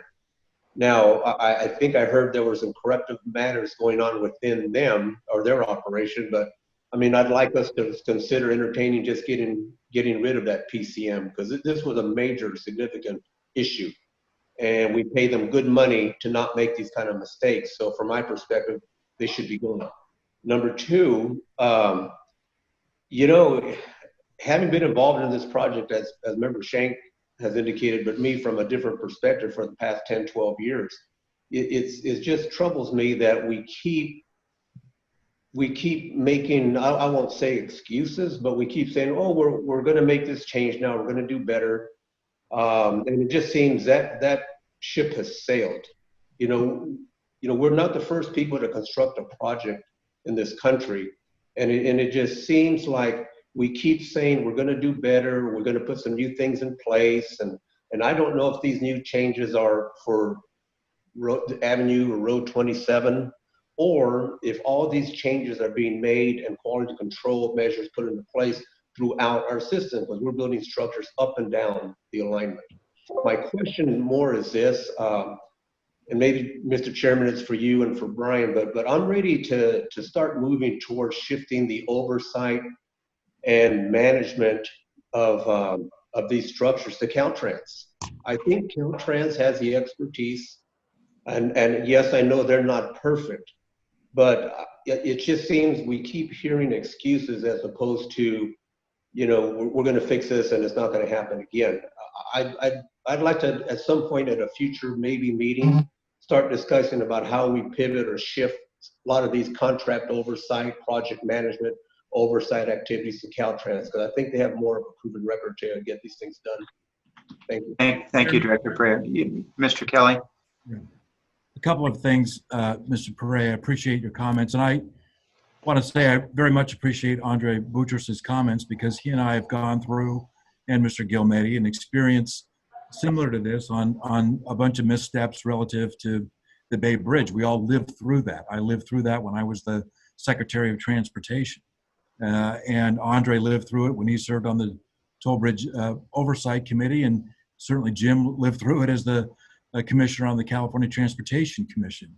Look, I've been here just over 2 years, okay? And a lot of the stuff that's been going on here and issues that we are identifying for improvement, Joe and I are in a process of reform.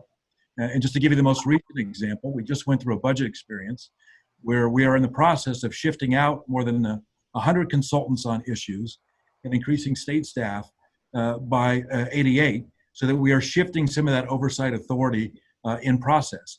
We have to do this in a way where we can execute that while at the same time executing the work in front of us. And so it's a bit of a balance. It's not going to be done in all one foul swoop, but we are constantly in the state of reforming the organization to perform better. And one of the things that I said to Mr. Hedges when I learned of this incident is, if we don't get the quality control completely satisfactory and right going forward, we will spend months and years defending issues like this, as Andre, Jim, and I lived through on the Bay Bridge. I have forwarded to the board, each board member, the corrective action plan that Joe has commenced, started. It's not all the answers, but it's got the initial answers on where we're making changes and implementing change relative to the PCM, relative to the ISE process, and relative to us bringing in inspectors from Caltrans to help do this work and make sure that we get this right going forward.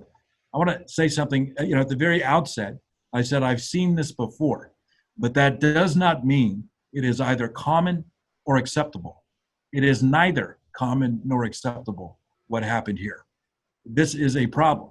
And we are now in the mode of fixing not only the issue with the broken strands, but the process to make sure that we have the right quality control in place every day of this project as we go through this. And that process is underway. So Joe has come up with an initial list of about 12 action items relative to this that I've shared with the board and happy to reshare with the board. Structural change we're making in this area, in addition to work we're doing to get Caltrans inspectors to assist us in some of the oversight work. So those are the things we have in place now, and I concur completely that more is better on this in terms of making sure that we're all over this going forward. We are considering some other action items, and we'll talk about those with the board after Joe and I and the team have a full chance to evaluate those. One of the things we used on the Bay Bridge, which was very effective, was a stronger role of peer review. And I think that's a good thing to bring here. And so we're evaluating ways to do that. Not the peer review group that is in place here, but specifically construction-related peer review, engineering-related peer review, that is helpful to evaluate when issues come up and are we taking the right approach to those. So this is a process. Again, I wasn't here 12 years ago or 10 years ago or 5 years ago, but as we come up through this and we see these things, we're reforming division after division of this process, of this organization. We just went through a budget process with a massive reform to the consultant versus state staff role, and we're committed to get the oversight right. And I'm happy to work with the board on other actions we should take on how to do that and communicate with the board on exactly what steps we're taking today and what steps we need to take going forward. Thank you, Director Kelly, or CEO Kelly. Nancy, did you have anything? No, I just wanted to thank both Andre, Anthony, and Lynn and Martha, of course, at the beginning. I think the comments were really good. I'm glad with the process. We talked about communication, prioritizing this project. We also talked about more state oversight. So I'm feeling good going forward. Thank you. Thank you. Okay, thank you. I can't say that I find anything with any of the board members that I don't agree with on this matter. And because of that, there's not a lot more to say, but I think you've capsulized everything very well. I just have a couple of very quick questions, Joe. That this bridge is outside of the 119 miles, isn't it? This bridge is in the northern extension. It's a northerly extension, so it's out of the 119 miles. Well, the 119 does include the northern extension, doesn't it? Yes, I know that. So it's outside of the R grant area. No, Tom, the northern extension was included in the R grant. Okay, so it was not included in the original contract with Tudor Perini, though. Yes, sir. It's an addition. So I'm a bit troubled by that. In other words, CP 1 through 4, as they were originally contemplated, did not include all of what was required by ARA? No, sir. I think I was not here, so I'm recanting. I think it was. So I don't know that, but I'll take this offline, because if it was not, I'm very surprised. Doesn't mean that you're not in fact correct. But if you're not, my question was going to be, if it is outside of it, was there any reason to have started this project before we had all of the necessary agreements and permits? And maybe that's not a question. That question would be certainly maybe slightly more or some more relevant if it was within the ARA project area. If it's not, it's certainly a question. Why did we start if we didn't have everything tied down, third-party permits, et cetera, in terms of how it's delayed the project beyond the other issues we've talked about? Are there any other, roughly how many other areas, Mr. Ariqat, if you know, within CP1 are there post-tension structures that are either under construction or have been completed? We've done most of the viaducts, and those are the major viaducts. We had no issue there. On the north extension, there are 2 more bridges that will have the same kind of detail like Road 27, because we've actually changed the detail on the ducts as they come in from the girders. So this way we know for a fact we're sealing all the air at the closure pores. Okay, thank you. Joe, I'm just going to ask, and I probably without needing to, I am going to, I guess, assume that we are taking a very hard look at all of these structures that are either under construction or have been completed to ensure that we are satisfied with the inspection of those structures during the construction period and have more than a reasonable assurance that we have no issues or problems on any of them. Yes, sir, that's underway. Actually, most of the action's already been taken care of, and it's in a remediation. Would you? I'd like you to make sure that that gets reported to the board once that has been completed, with at least the level of assurance that you can give us that there are no issues on anything that you or your consultants have found. Yes, sir. I'll direct our Caltrans, our new additions to the Caltrans staff, to go out and to do state verification. Okay. All right. All right. Thank you very much. With that, I'm going to just ask the members, does anybody, would it be helpful if we had a 5-minute break, or are you prepared to keep on going? All right. That would be helpful, but go ahead if you need to. I need to step away for just a minute, Mr. Chairman. Thank you. Okay, that's fine, Director Williams. So go ahead and we'll go ahead with item. I think it's been so long. I think it's. I think you're on number 4. Thank you. Yes, go ahead. No, I thought it was item 7, but go ahead. Yeah, item number 4, I think, is the intrusion protection. Say again, I'm sorry. This will be a briefing on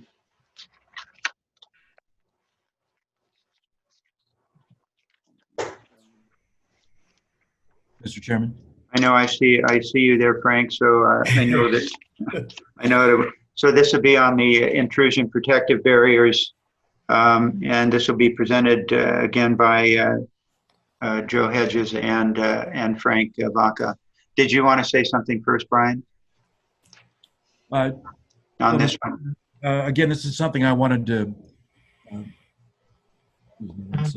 bring to the board because the intrusion protection barrier is again a issue that was put into place as a safety matter starting back in 2013 and 2014, and ultimately became a more refined requirement from the Federal Railroad Administration more recently in 2016. And as we are finalizing design and moving forward on this, I thought it was important for the board members to understand why we have this requirement, what it is, how we are implementing this safety requirement, and some understanding of the cost elements of it as well, because it's a requirement that's important from a safety perspective. It is not in any way inexpensive, and we are executing directives to move forward on this.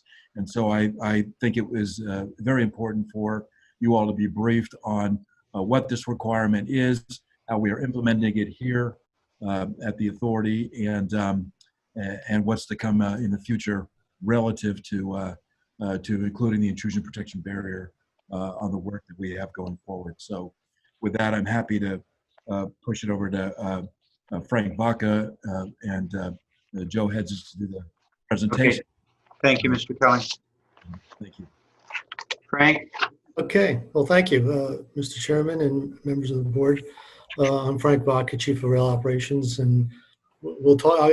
Mr. Kelly provided a good overview of what we'll be discussing today, and I'll be assisted by the project managers of CP 1, 2, 3, and 4, as you see on that initial title slide. Let's begin by the fact that the authority's legislation in 2008, Proposition 1A, directed the authority to utilize existing transportation corridors and utility corridors as much as possible, to follow their alignment, to be adjacent to them in order to minimize property takes and disruption to our communities. And taking that direction very seriously, the authority, where possible in the Central Valley, did just that, attempted to put our alignment adjacent to those kind of corridors. In so doing, about 1/3 of the 119 miles is adjacent to a freight main line, either the Union Pacific Railroad or the Burlington Northern Santa Fe Railroad. Almost a full 38 miles of the 119 are directly adjacent to that railroad. An intrusion barrier is essentially a safety structure to prevent either their trains from encroaching on our tracks or our trains going on their property. Obviously trying to prevent a collision, which would, a serious collision, which would result in significant damage to both passengers and trains and the likelihood. As Mr. Kelly indicated, these are not inexpensive and they are significant structures. If you go to the next slide. This is an example of an intrusion barrier protection wall. Essentially, it's a minimum 10-foot high wall, 3-foot reinforced concrete, 3-foot thick, and in some areas can go as high as 12 or 14 feet. So they are significant, and they're a significant safety feature to ensure the safety of both operations where it's necessary in terms of adjoining to each other's properties. Next slide. What I'd like to do is go through a bit of history here.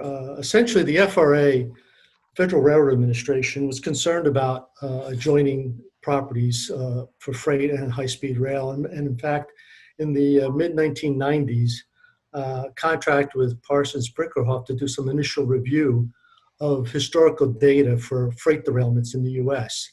To look at scatter patterns, look at how those derailments, how far they traveled away from their tracks and how far into adjoining properties, and looked at a 50-year history of reportable FRA derailments, and brought it up with the authority in terms of their concerns with our adjoining when we are adjacent to a freight main line. When the authority came into existence in 2008, our rail delivery partners began to put together draft criteria for safety for where we were adjacent to a freight main line, and carrying on from the work that had been done with the FRA prior to that. So they began to put a set of criteria together for our design criteria manual in draft form. Approximately 2010 or so, we put together a working team, the authority, the Federal Railroad Administration, Union Pacific Railroad, and the Burlington Northern Santa Fe, to refine those criteria and to come to a final agreements between the parties on what the final design requirements would be for this safety features for our continued operations into the future. What the process was that our rail delivery partners did extensive computer modeling on the existing types of freight trains that are run in the valley, their size, their tonnage, the mix of traffic, the type of unit coals or tank cars. So they had to model each type of train, their speeds based on the geographic locations, and then ascertain how that derailment would play out from a computer modeling situation. That would then inform our ability to set criteria for the types of mitigation that would be acceptable to each of our parties for safety. Now, having done that, the FRA then took that information and had their R&D firm, Volpe Transportation Center in Cambridge, Massachusetts, then try to simulate and replicate our conclusions and our results on an independent model, and they then try to replicate all of our decisions in terms of reliability. And we compared the results, and if they did not match, we went back and adjusted the model and our design requirements until we had 2 independent models that confirmed the information we needed to develop the design requirements. Then after the team agreed on the final design requirements, we went through a full Monte Carlo analysis of the risks associated, the probability of the mitigations being gone through or ruptured, and then concluded that the risks left were manageable and minimal at best.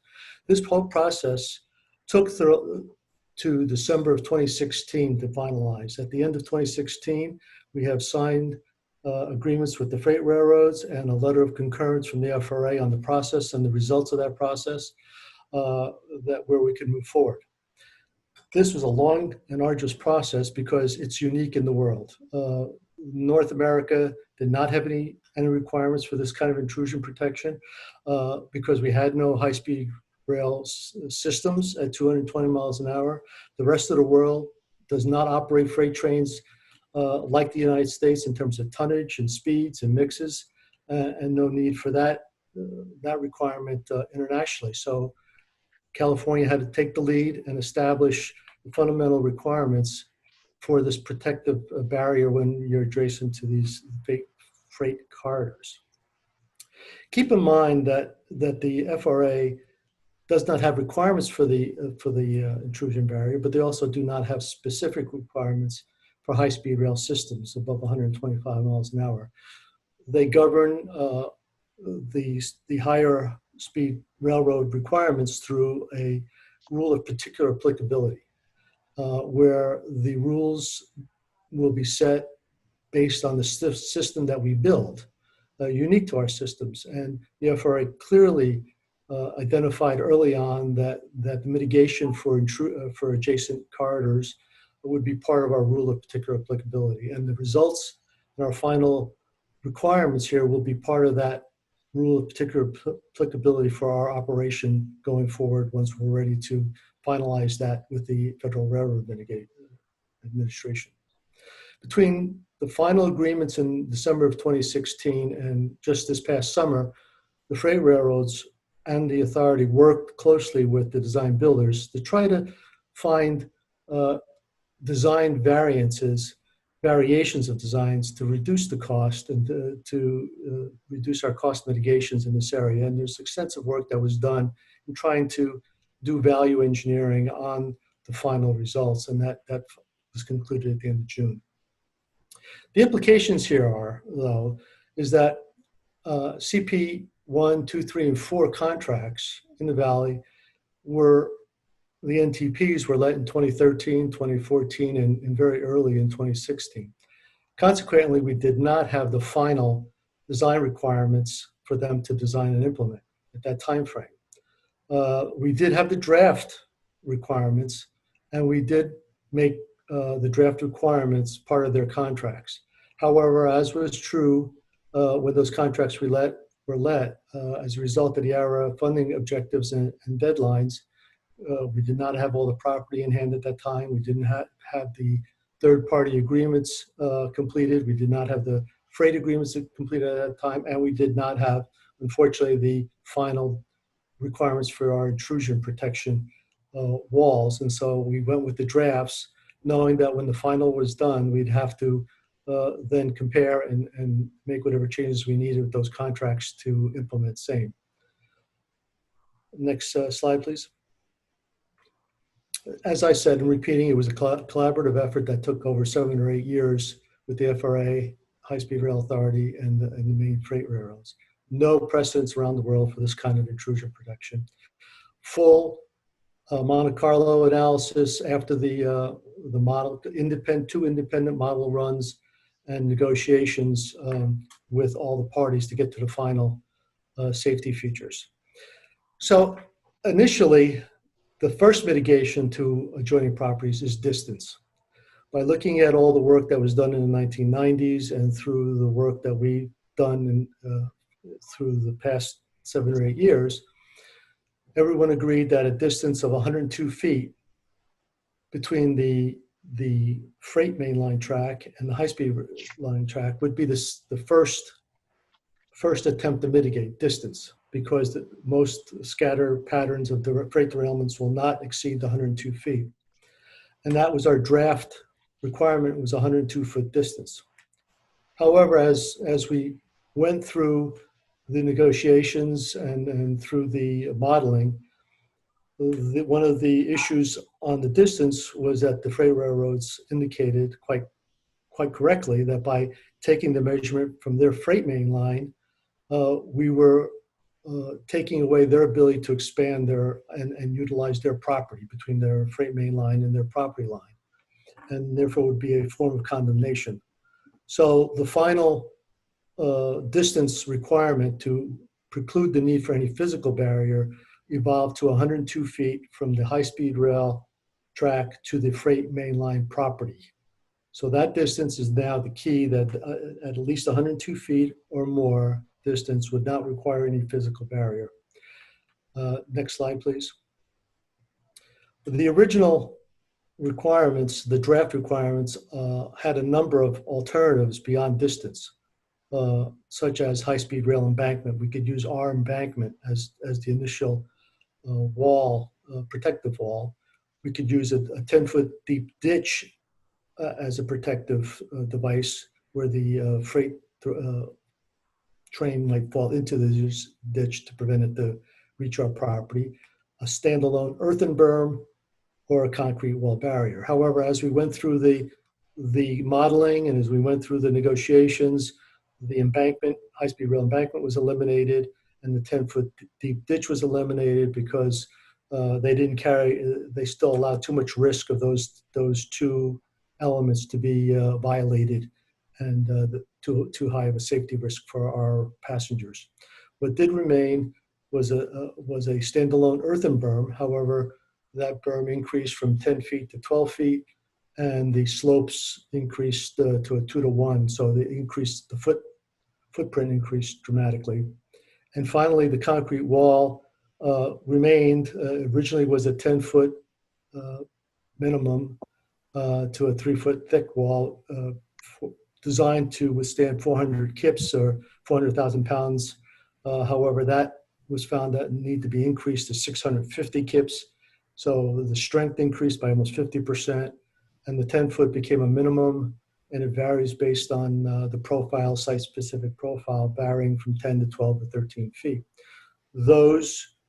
So the three primary mitigations to being adjacent to a freight main line is: one, distance, 102 feet from our high-speed track to the property line; two, an earthen berm; or three, a concrete barrier. And essentially the berm and the wall barrier are used based on distance, anything between up from 60 feet to 102. We could use the earthen berm because it's a cheaper solution, but you need more distance. And then if you're really tight, 50 feet or less, you need to use a concrete wall barrier in order to mitigate against that hazard.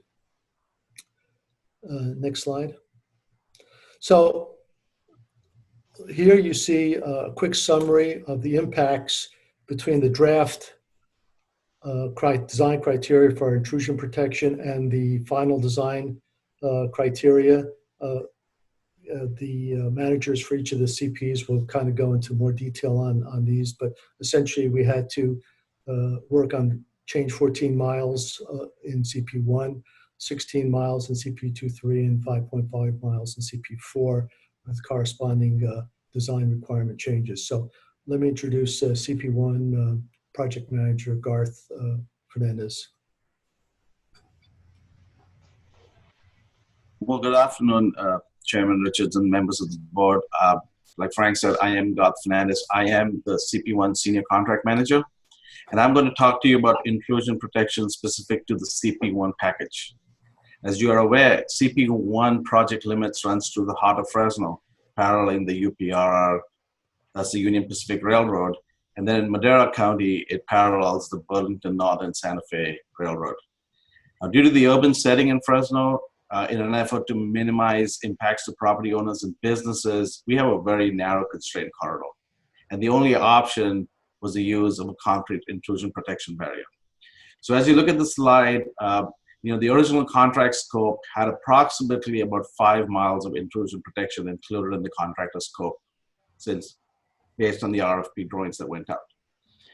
Now, due to the various negotiations and agreements with the railroad, as Frank outlined earlier, there were significant changes both to design of the barrier itself and overall length of the IPB. So these changes were addressed by multiple change orders as represented on this slide. So let me walk you through some of this. I'll start on the left, and the left represents the dark blue box. And those were change orders for the Fresno Trench and Herndon Avenue, the very small piece. Based on criticality of the work, we needed to get those in construction as soon as possible. So those were done in 2029. The next box I'm going to talk about is the box on the bottom, change order 305. Now, change order 305 was executed to address all of the design changes, and that was done in March 2020. Now, I would like to highlight for you that the date on your presentation in your packets is incorrect. Also, that box does not cover the 2.5 miles that is shown on the box on the far right. That's still in negotiation. So that's how we paid for the design modifications to the barrier. Then the cost of construction was captured in two change orders, change order 320 and 322, and that's the light blue box and the yellow box. Change order 230, or rather change order 320, compensated the contractor for implementing all design revisions to the original quantity of intrusion protection included in the contractor's initial proposal. So this was the changes due to the change in the kips of design, the change of the height of the wall. All those changes got captured in change order 320. Change order 322 compensated the contractor for all costs of the added length of the intrusion protection. And as you can see, that was approximately 9 miles long. So all of the IPB for CP1 has been included in the scope by a change order, except the 2.5 mile segment you see in gray on the right. Now, this was the segment that was eliminated from the Caltrans State Route 99 realignment project and is going to be included in the scope of TPZP, and is currently under negotiations. So that's the status of how we have implemented IPB in CP1 and where we stand with all the change orders. And if you have no questions for me, I'll hand it over to CP23. We can go over their slide. Good afternoon, Chairman Richards and members of the board.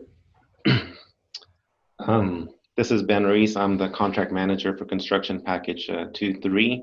And as Frank mentioned, we are currently in discussions with the design build contractor regarding costs for the changes that have occurred on CP23 for intrusion protection barriers. So we're not in a position at this point to discuss costs, but what we can discuss and go over with you today is how these changes to the criteria have impacted construction package 2-3. At the top of the slide, you see a bar there that represents the intrusion protection.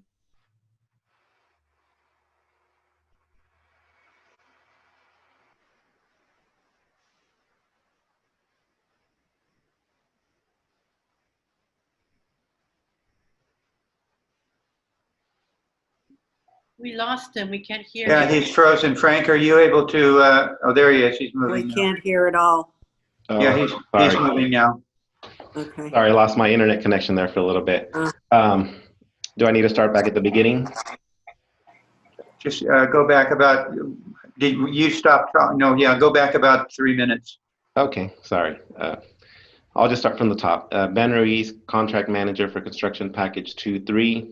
As Frank had mentioned earlier in the presentation, we are in discussions right now with the design build contractor regarding any scope changes or costs relating from these changes to the criteria. So we're not in a position at this point to discuss costs, but what we can discuss and present to you today is how these changes in criteria have impacted intrusion protection on package 2-3.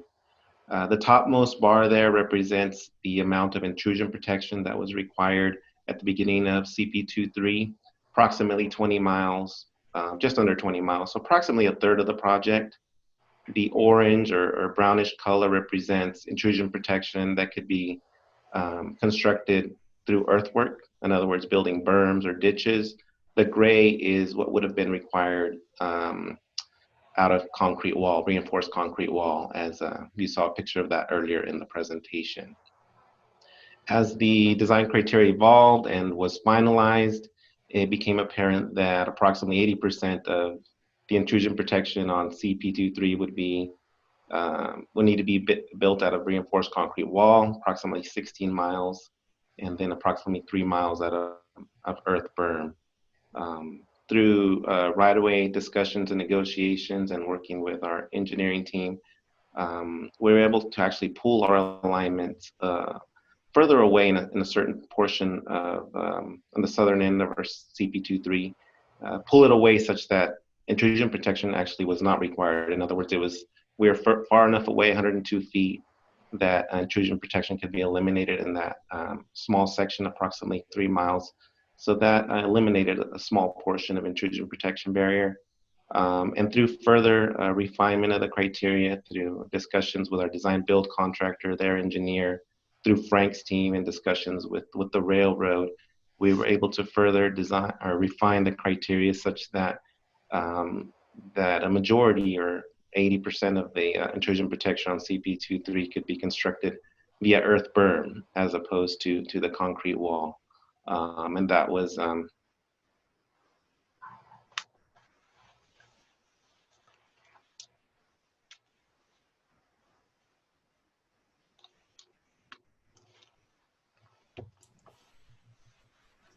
looks like his internet froze again.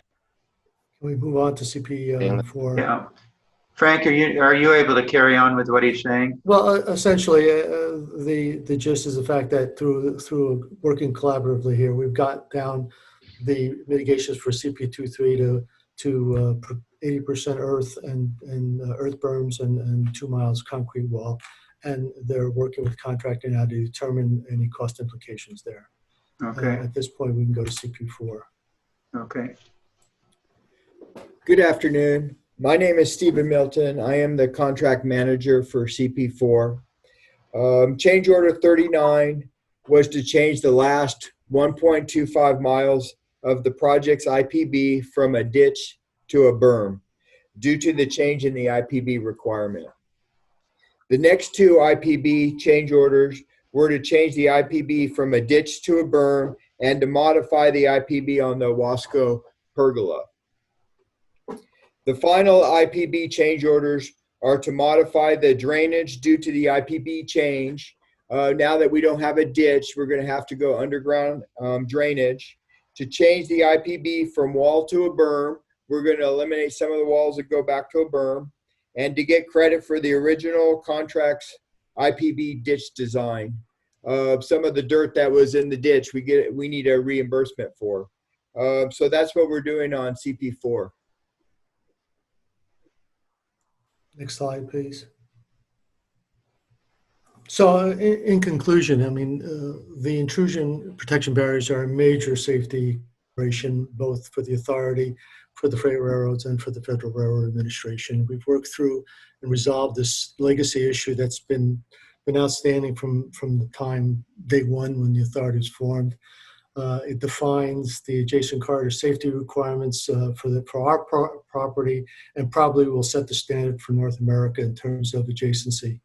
A couple of the lessons learned going forward for future construction, we've altered our design criteria manual that now requires 110-foot separation between our nearest high-speed rail track and the freight property line. That would avoid any mitigation other than distance for all our future construction.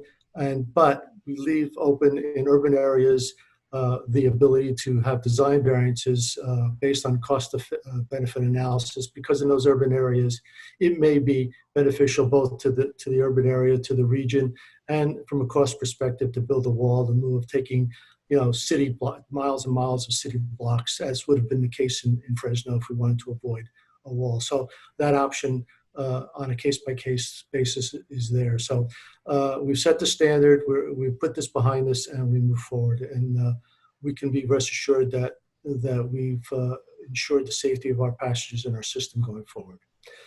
Thank you. Any questions? I'll be glad to answer any questions. Yes, Martha, please. Yes, I have a question for Frank with regard to CP. Would you go ahead and take your, thank you. Go ahead, Martha, I'm sorry. No, with regard to CP. I just wanted him to take down the presentation so we could see everybody. Okay, with regard to CP23, the 16 miles that I think you had said at first they were going to be part of the intrusion protection barrier, but now they're switching over to a berm. What's the ultimate cost to be expected for that, for CP23? They're still negotiating. I don't want to speak for Ben, but they're negotiating. But I can tell you, in relative costs, the earth berm is significantly cheaper than the concrete wall. Okay, that's what I was speaking. Yes. Because we already have about 282 million spent for CP1, and we still don't know the cost for CP23. And I have here in my notes that CP4 is estimated about $30 million. So, I mean, I understand that these are necessary things for safety reasons especially, but I mean, you know, I guess I'm trying to say that the more we can find, you know, a more cost-effective approach, you know, especially with the berms, as opposed to the protection barrier, obviously that would probably be the most logical path, assuming that it is safe. Absolutely. That is our direction. That is my direction, is to optimize the use to meet the requirement using the optimum construction method. The authority is worked hand in glove with each of the CPs, as to share best practices from each CP to the other CP. So we are doing that. We do want to find what is the optimum solution here. That's why it's taking this all the way out, by the way, to the June 20th timeframe. Yes, go ahead, Andre. A general, really more policy-related question. Since, if I understood this correctly, this is the first application of this sort anywhere in the world. Correct me if I'm wrong, but that's kind of what my understanding is. Are we setting policies and criteria for future applications that may be a little bit on the heavy side of conservatism? And how did we come up with these design criteria? And was it a joint effort, like a study that was conducted, or was it just between the railroads and the authority and FTA? So first of all, there's a similar approach taken in Denver Eagle, but that was with light rail transit and a freight main line. So they do have a barrier separation. However, the size and the obviously the loads are significantly different because of the speeds and the type of trains that they run there. So there is some prior example of this approach. The FRA did not dictate what the design criteria could be, but they were part of the team in order to ensure that the process we used and the modeling we did and the results were appropriate. So they signed off on the final design criteria based on our process, Monte Carlo analysis, and the support of their R&D team, Volpe Transportation Center.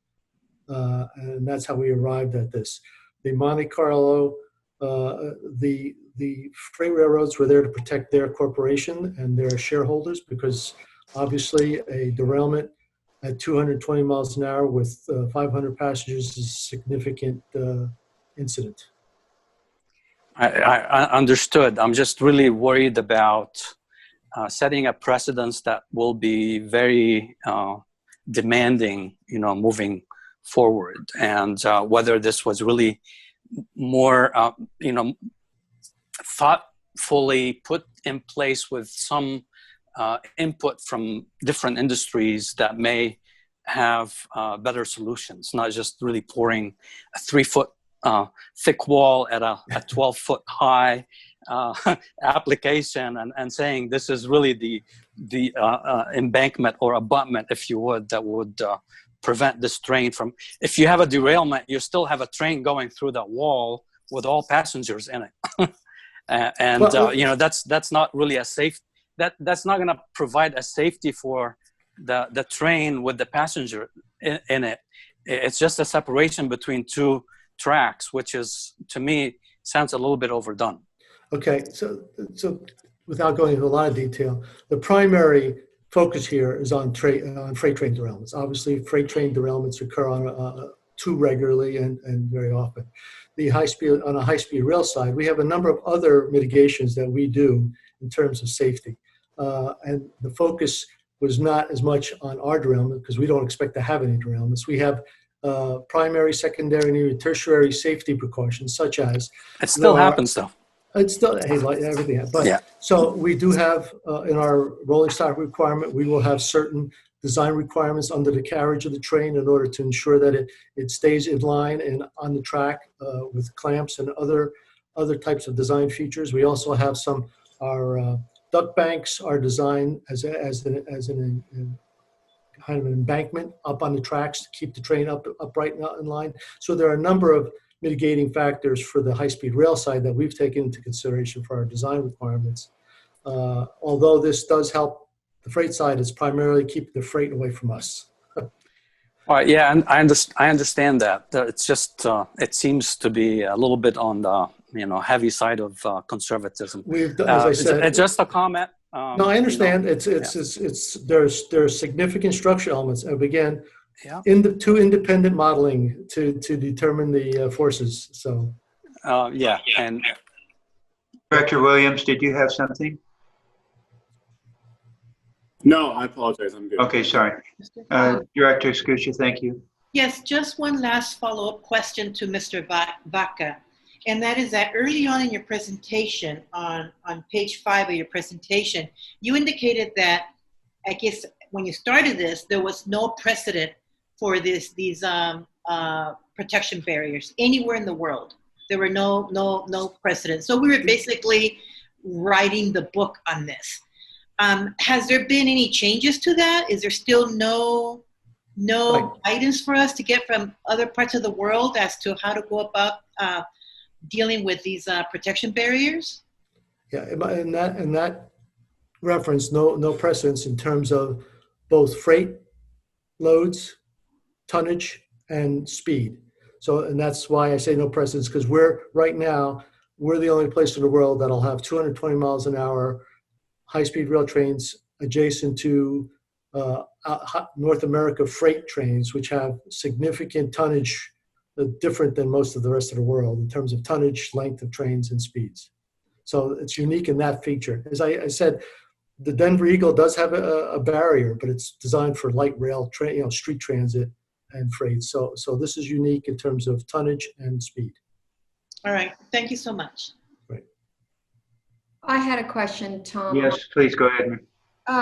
So just because you're setting this requirement, I wanted to follow up a little bit on what Andre was saying, which is this, I'm assuming, impacts urban areas, and you said you had a potential exemption there.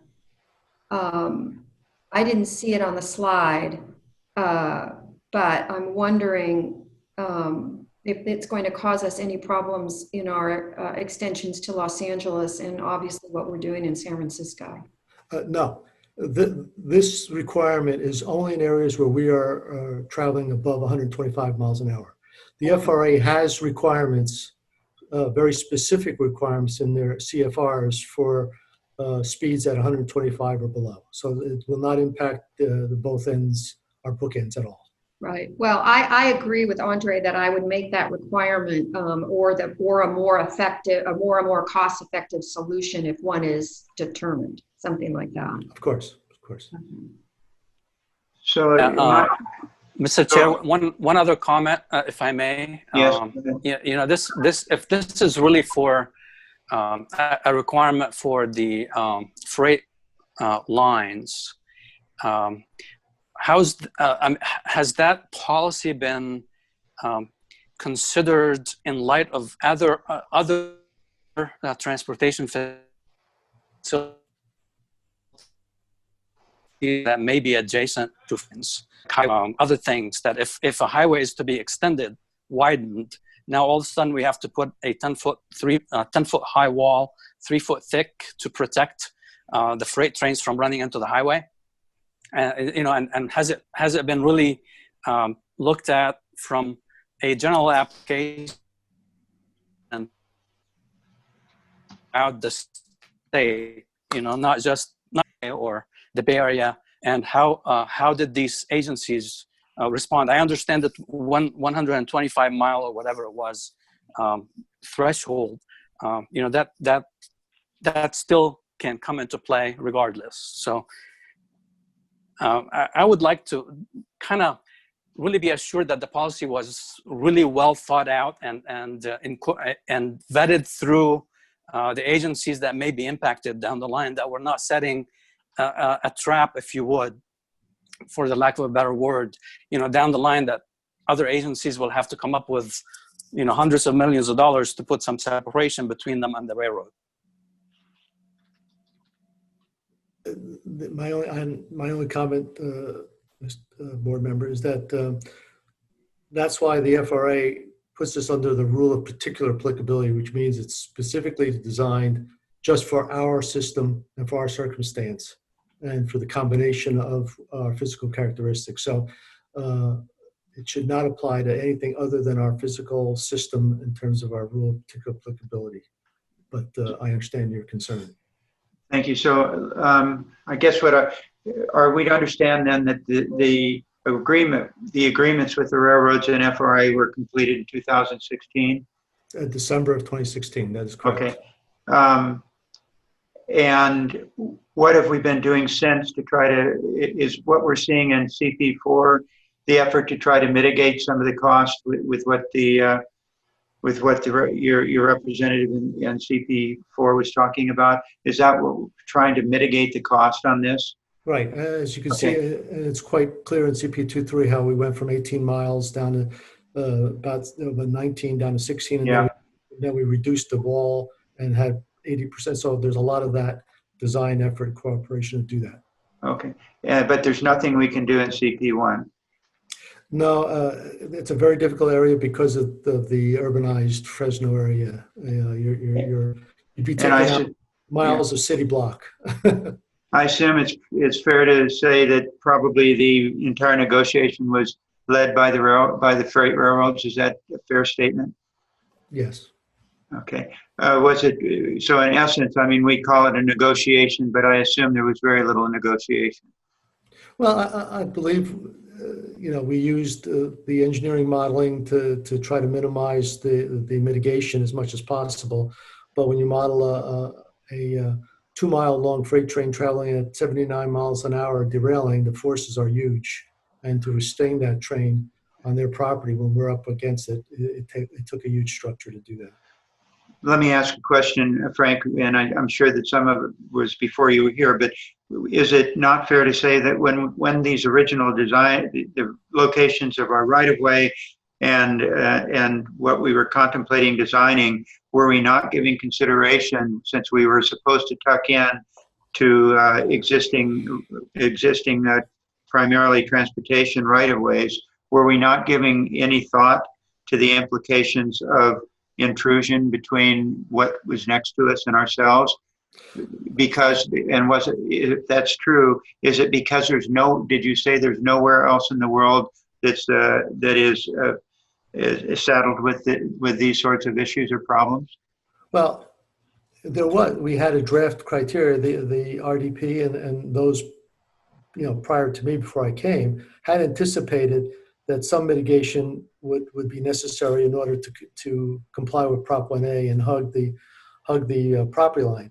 However, as further design modeling took place, that draft criteria evolved, and that's where the change came in. They had taken into consideration 102 feet, but from center line of track to center line of track, the negotiations varied that to property line. That changed significantly. So they had considered it.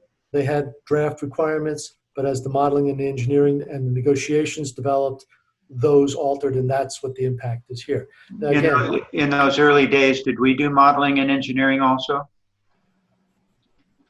I believe they started. I wasn't there, so I can't give you the details. But yes, they did some initial modeling, and that's where they originally had 400 kips. They had 102 feet center line to center line. So it has some basic requirements that they were comfortable with based on their modeling. But as the team, revisited that, and as Volpe did, independent checks on that, evolved to the final list.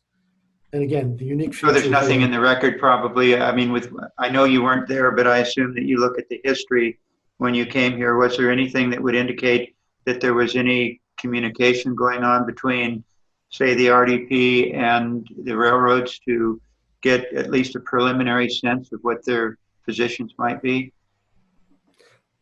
I did not get a sense that there was any early discussion until probably 2010, 2011 started, that time frame, the discussions. That would have been early enough. But again, the modeling hadn't been done, and it took another 5 years to have to finish the modeling and the design criteria. It took almost 12 to 14 months just to get an FRA concurrence at the end of the process. So it's a long, arduous process. But 5 years to do the modeling, is that because of what? Well, the RDP would do the modeling, we'd have meetings, then Volpe would have to confirm that modeling, another 2 or 3 or 4 months for Volpe to finish and come back. So it was a very time consuming on each element of the type of derailments, on each type of derailment, on each type of mitigation. You had to do that analysis. And so but I think with what you said earlier, had we been located 110 feet, we would be experiencing none of this expense. Is that? That is true, except that you would have to take probably 10 miles of city blocks through Fresno. So there's where. Well, in some areas, I fully understand that. Yeah. So, but going forward, I think we have a good process going forward. Yeah. Good, safe process going forward. Is this all contemplated in our budget at this point? This cost of the intrusion barriers, is it already in the numbers that we've looked at in 15.6 and 20.4?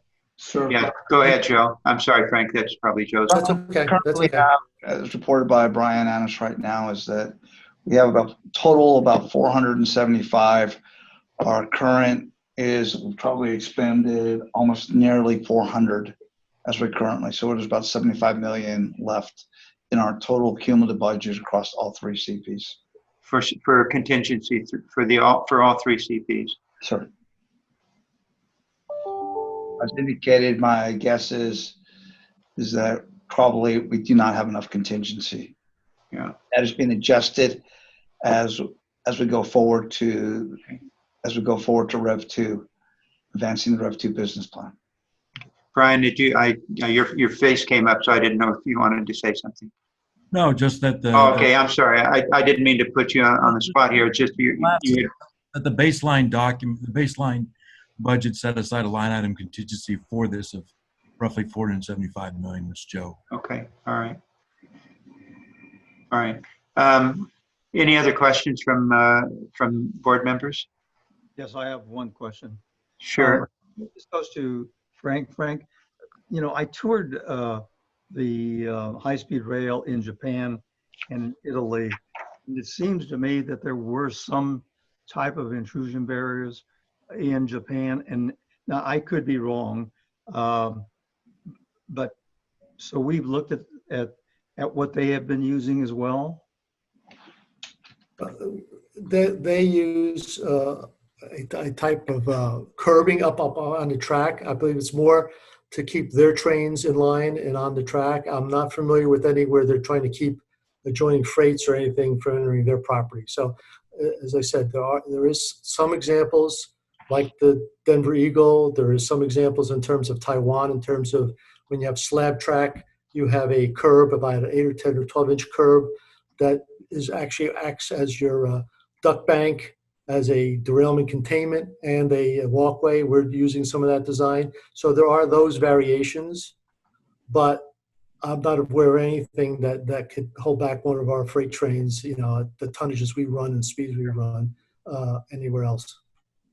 Well, I personally thank you for the information, and this has been one of the better presentations I've heard from you with so much clarity. Thank you. Thank you. And just one final question, then just a clarification. Frank, so what we're operating under is we're operating under agreement. We're not with the parties. We're not operating under an FR, we're not being constrained by an FRA regulation, or is it a regulation or guidance? What is it that we're operating under? So right now we have agreements with the 2 freight railroads. and that's allowing us to continue the construction. However, before we're allowed, the FRA will allow us to operate, we need to be certified by the FRA. Sure, and of course. that certification will require a rule of particular applicability. As part of that rule of particular applicability, we will have to include this safety assessment and this process to show that we've designed the system safely with regards to intrusion protection from the freight railroad. So eventually, it will be a requirement by the FRA, but we're not at that point yet. Okay, but I mean, at this point, with what you're doing, or what's being contemplated in terms of construction, we are constructing this at distances and in a way that we are confident, or that we are certain that the FRA will approve the certification, at least as to what we are doing with regards to intrusion. That's correct. Okay, so we're not worrying about being told that we didn't meet some standard. That's correct. Okay. They were part of this process. All right. Okay, thanks. All right, any other questions? All right, thank you, Frank and Joe. Thank you both very much. Thank you. You did the staff. We did all the work to pull this together. All right, thank everybody else, but not you, Joe. That's all right. I appreciate it. I don't want no recognition. I want no one to know me, actually. All right. All right. Thank you. See you, bye. All right, we're going to move on now. Colleagues, we're going to move to the final item of our agenda for today, which is a business plan update by our CEO, Kelly.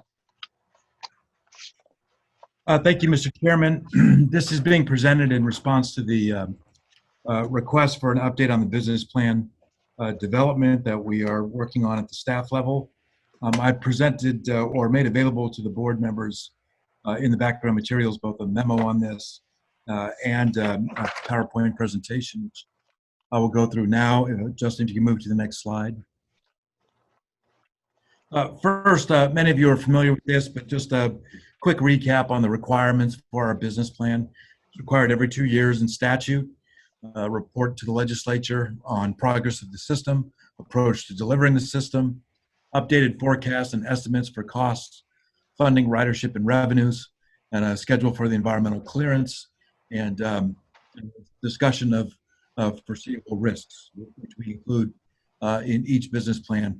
These business plans, as I said, are due every 2 years, and in most normal years in between these, we also submit to the legislature a project update report. So we operate under an annual reporting to the legislature. The business plan itself is every 2 years with the project update report in between.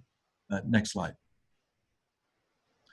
This is just a timeline on the 2020 business plan. Obviously, we are operating in a different world in many ways with the pandemic, COVID-19 pandemic affecting our work, not just our work on the ground, but our work and just move forward on our processes. On February 12th, we issued the draft business plan as required by law and by a date that would have originally enabled us to meet our statutory requirement for the execution and the delivery to the legislature. A little less than a month later, the World Health Organization declared the COVID-19 pandemic. A week later or so, Governor Newsom issued the stay-at-home order. Yeah, and under that, the legislature, who shut down activity amongst their policy committees that we typically report to, asked us to delay the business plan until July 1st to allow time for extended hearings. We obviously accepted that request, heard from both the Senate and the Assembly on that, and moved to push back our timeline and extend our comment period to June 1st. Then as we were getting closer to delivering that plan through a budget agreement in June, the High-Speed Rail Authority, the legislature, and the administration agreed to defer further the adoption of the final business plan until December 15th of 2020, the end of the year. That was established in Budget Trailer Bill AB 90. And so at this point, we have to submit the business plan to the legislature on December 15th, and our board is scheduled to meet and adopt that plan on December 10th under our current schedule. Next slide. I will say we've received a lot of comments on the business plan. Many of those you heard in prior public hearings. We had online comment forums, email, US mail, voicemail, 3 public meetings that we conducted in February, April, and May, as well as letters from various entities, including the peer review group, the LAO, the Senate Transportation Committee, all of which we're now in the sort of process of responding through, through the development of the business plan, which we'll bring forward later in the year. But that's just a quick slide on the fact that we heard from a lot of people on the business plan in the prior months. Next slide. It's important to note that one good reason to delay this plan is assessing the impacts of COVID-19 on our program and our structure, which is part of the risk analysis that we're going into now. So calculate as we can what impact we've had to date, as well as what we project might be ongoing impacts from the pandemic to our process. It's worth noting here that virtually every public transit operator in the state of California is dealing with substantial and serious impacts to their programs. Most, if not all of them, are reducing their capital programs in one way or another, or extending their program delivery for capital expenditures in response to the impacts they're seeing to ridership and other things on public transit systems during the pandemic.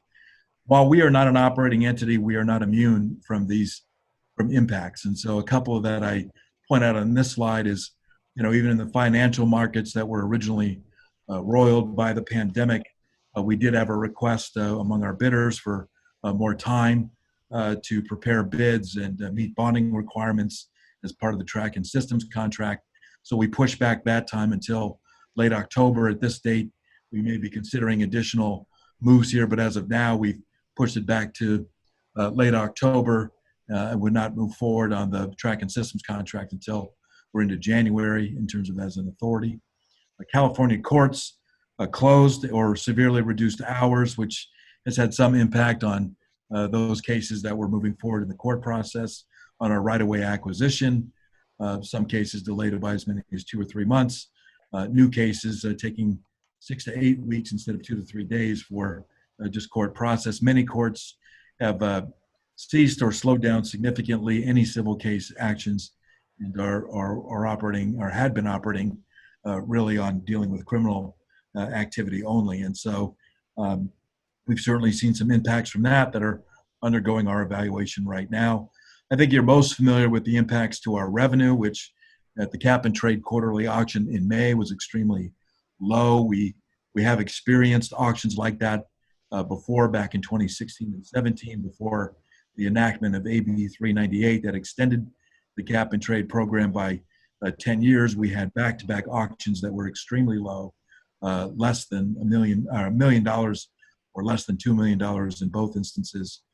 And then over time, those allowances ultimately got sold and the cap and trade revenue sort of stabilized.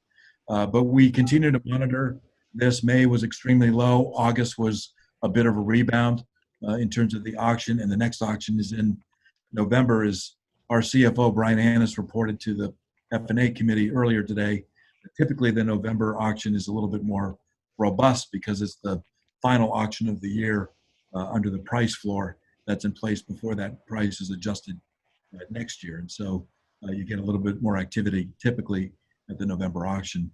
We also have had a lot of requests for extended public comment periods on the draft environmental documents. That these include Bakersfield to Palmdale, San Jose to Merced, Burbank to LA, and San Francisco to San Jose. In each of these instances, we agreed to extend our environmental process further to take on public comment. Tomorrow in my CEO report that I'll deliver to the board, I'll give you an updated picture of the environmental schedule for all segments of the project. But these are some of the things that we had been dealing with with respect to COVID-19.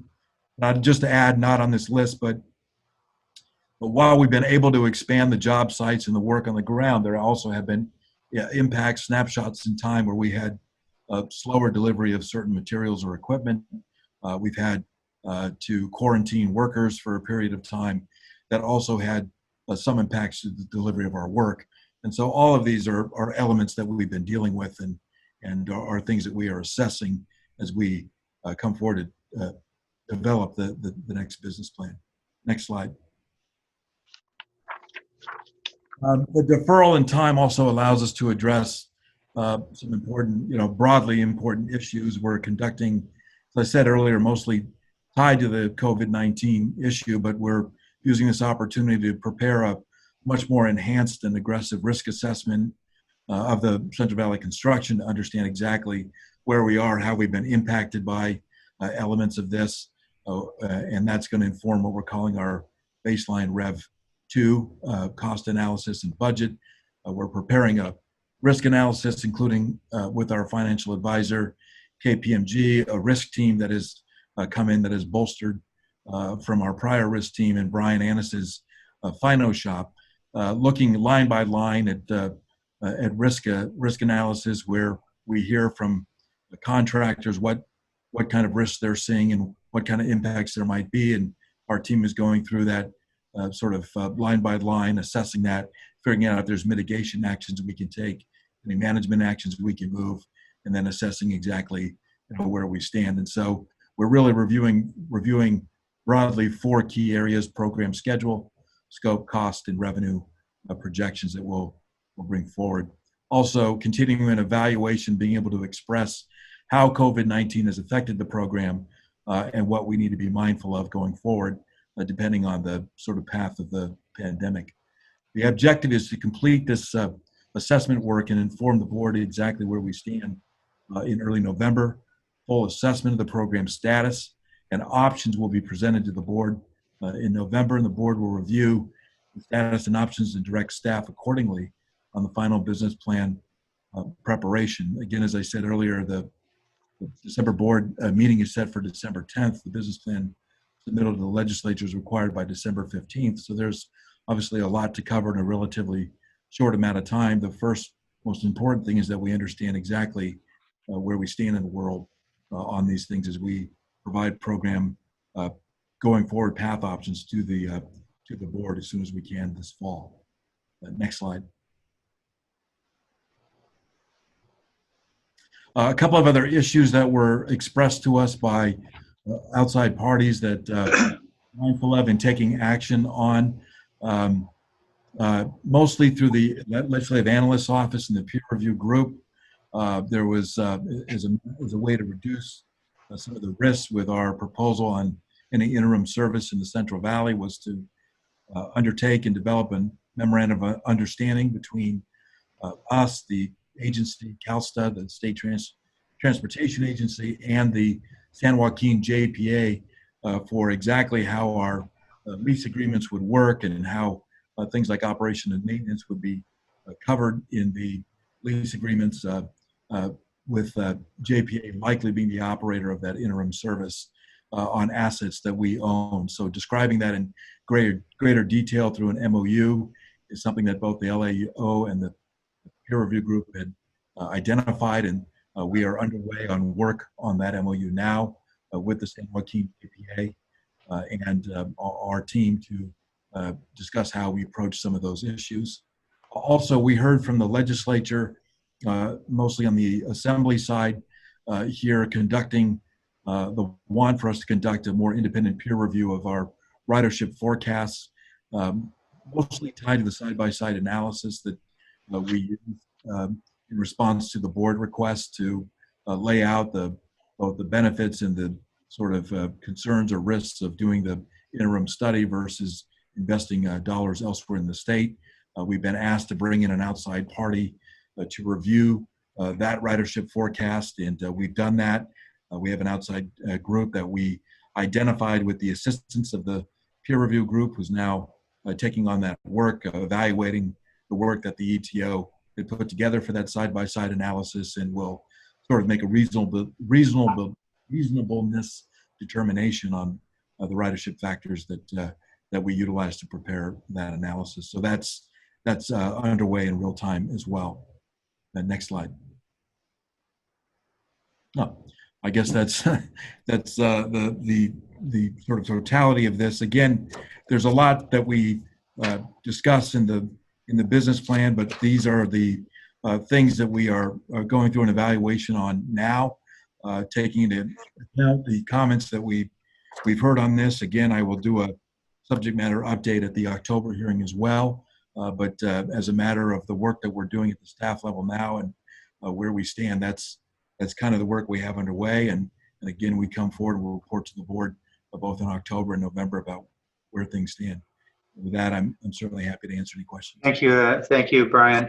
Andre, let me go to you first for any questions or comments. Thank you, Mr. Chair. And since I am the one who requested this item at the last meeting, I wanted to personally thank you for accommodating that. I appreciate it. I think it's really healthy to lay out some of the issues in a public discussion for the board members, and we can talk about them openly here. That should really take into account what should the business plan include, not just what it included, but maybe in light of all that's happening right now, other options that should be addressed. To start with, since I am appointed by the speaker, I have to relay the speaker's request that was made, which are really 2 points. One is delay the electrification of the system until further notice, and then focus on the 119-mile segment through the Central Valley. And taking those two things into account, I'd like to really try to tie the business plan to a little bit more of the effort that's ongoing right now in Southern California, in particular with the Bright Line rail line that's coming from Vegas into California, and the effort that's really being undertaken by the San Bernardino folks and the LA Metro folks to try to extend that line into Rancho Cucamonga as well as Palmdale.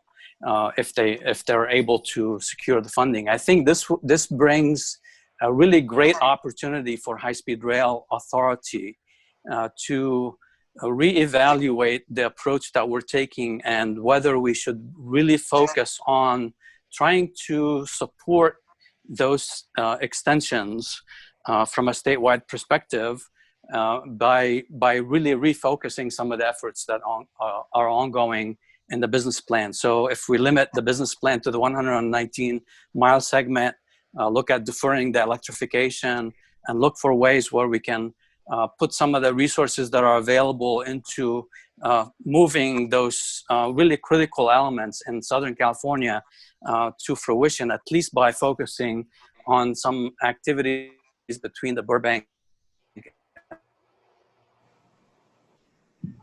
LA areas. I think option was included in the last one. So comments there, but I'm happy to discuss specifics. Okay, well, thank you for those comments, Andre. I wanted to make sure that what was being addressed here in the CEO's update each month, met the substance of what you were looking for. I would say that with regards to, yes, sure. Was somebody yelling at me? Oh, Henry, yes, Henry. Yeah, Mr. Chairman, if I could just address some of Andre's comments. First, Andre, I appreciate your comments, and I appreciate them, the honesty in which you present them. I just want to give you a Central Valley perspective. It's clear that the speaker would like to stop electrification of this system. He would like to focus on the 119 miles. But I think everybody understands that by doing that, really, it starts moving us away from the mission that we have as the board, and that's to complete a high-speed rail system in the state of California that's electrified. And by moving forward and even entertaining that idea, you really doom the Central Valley to a diesel train. And if you understand the air quality issues that we have in this valley today and how it affects the poor people that live in our area, well, really everybody, I think that's not a good idea. to shift or to pivot to that type of position. And though I understand that part of this is moving monies into the LA systems that other folks would like to have in that area, I appreciate that. But I think what we should figure out is a way working together with the state and other key stakeholders is how do we increase the pie? How do we get more money so that we can do both systems, but not take one from one to give to another? So, just as I appreciate your comments, I hope you appreciate mine. The fact of moving to a 119-mile diesel train is not something that the Central Valley wants, nor will we allow. And, I think, and let me just finish, and I'll just finish by saying that by delaying the electrification and going down that path, as a board, speaking for the entire state of California, which we all should be doing, that's not why we're here. Thank you, Henry. And if I may, just for a moment, I think that what we're doing, I mean, right now we're focused on a number of things. To start with what you said, Andre, I don't think that there's anybody sitting around this table, so to speak, that is not, and I believe everybody should, I'm sure everybody is, should be very excited about what's going on in Southern California with Brightline, moving from Los Angeles, or excuse me, I wish it was Los Angeles, moving from Las Vegas to Victorville and looking at two alternatives from there, looking at going on down to Palmdale, or looking at going to Rancho Cucamonga, or both for that matter. And as we all know, I mean, they pretty much got their funding in place to start construction by the end of this year. They're not struggling with any of the right-of-way that we've had to struggle with because we've got a lease going down the center of I-15. What happens with that, I think, is a very positive for this program. And we should be as supportive as possible to ensure that that system comes to fruition as early as possible, because it's a move to provide additional incentive for other funding that we can try to find as a state and federally for expanding the high-speed rail system into Southern California. With regards to the relocation of funding, I think that, first of all, we're bound by Proposition 1A and bound by the constraints of what we were supposed to do. I think part of what we're going through in the business plan right now is determining what we are going to do. And the most important thing that comes out of the work that's going on in the next 3 months is to ensure that the information and the reports that are handed to us are as accurate as we have ever been able to produce from any source for this entire project. It's probably the most critical point that I can imagine that I have been in 10 years as to where this project is today and where it's going to go. So I think that I think everything is on the table. What's not on the table yet is we don't have the information to be brought to us by the independent people who are looking at things, as well as the authority of management, to bring it to this board for the board to make the decision exactly what we are going to do. But I think it's fair to also say nothing has been removed from the table.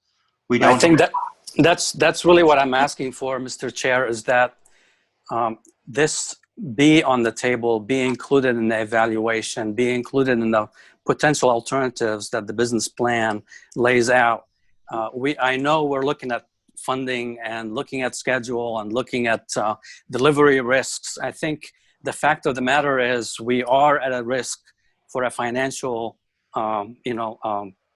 completeness, if you would. We don't really have the financial pot to cover this entire project or deliver the entire project. We are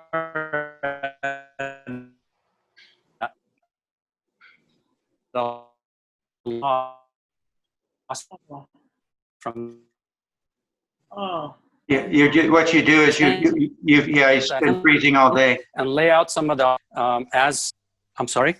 What happens every so often, your screen's freezing on us, and it's been doing that pretty much all afternoon. Oh, I'm sorry about that. It's Mr. Boutros, it might help if you turn your video off. It'll take up less bandwidth, but we'll still be able to hear you. There you go. I'll do that. So my video is off. All right. Okay, So go ahead, so Andre. what I'm saying is you know, the business plan should look at alternatives that we can deliver within the constraints that are available, whether they're financial, whether they're schedule, whether they're scope of work. I think those need to be highlighted and covered in the business plan discussion. I'm not necessarily saying that we should stop what we're doing today and look to something else to do.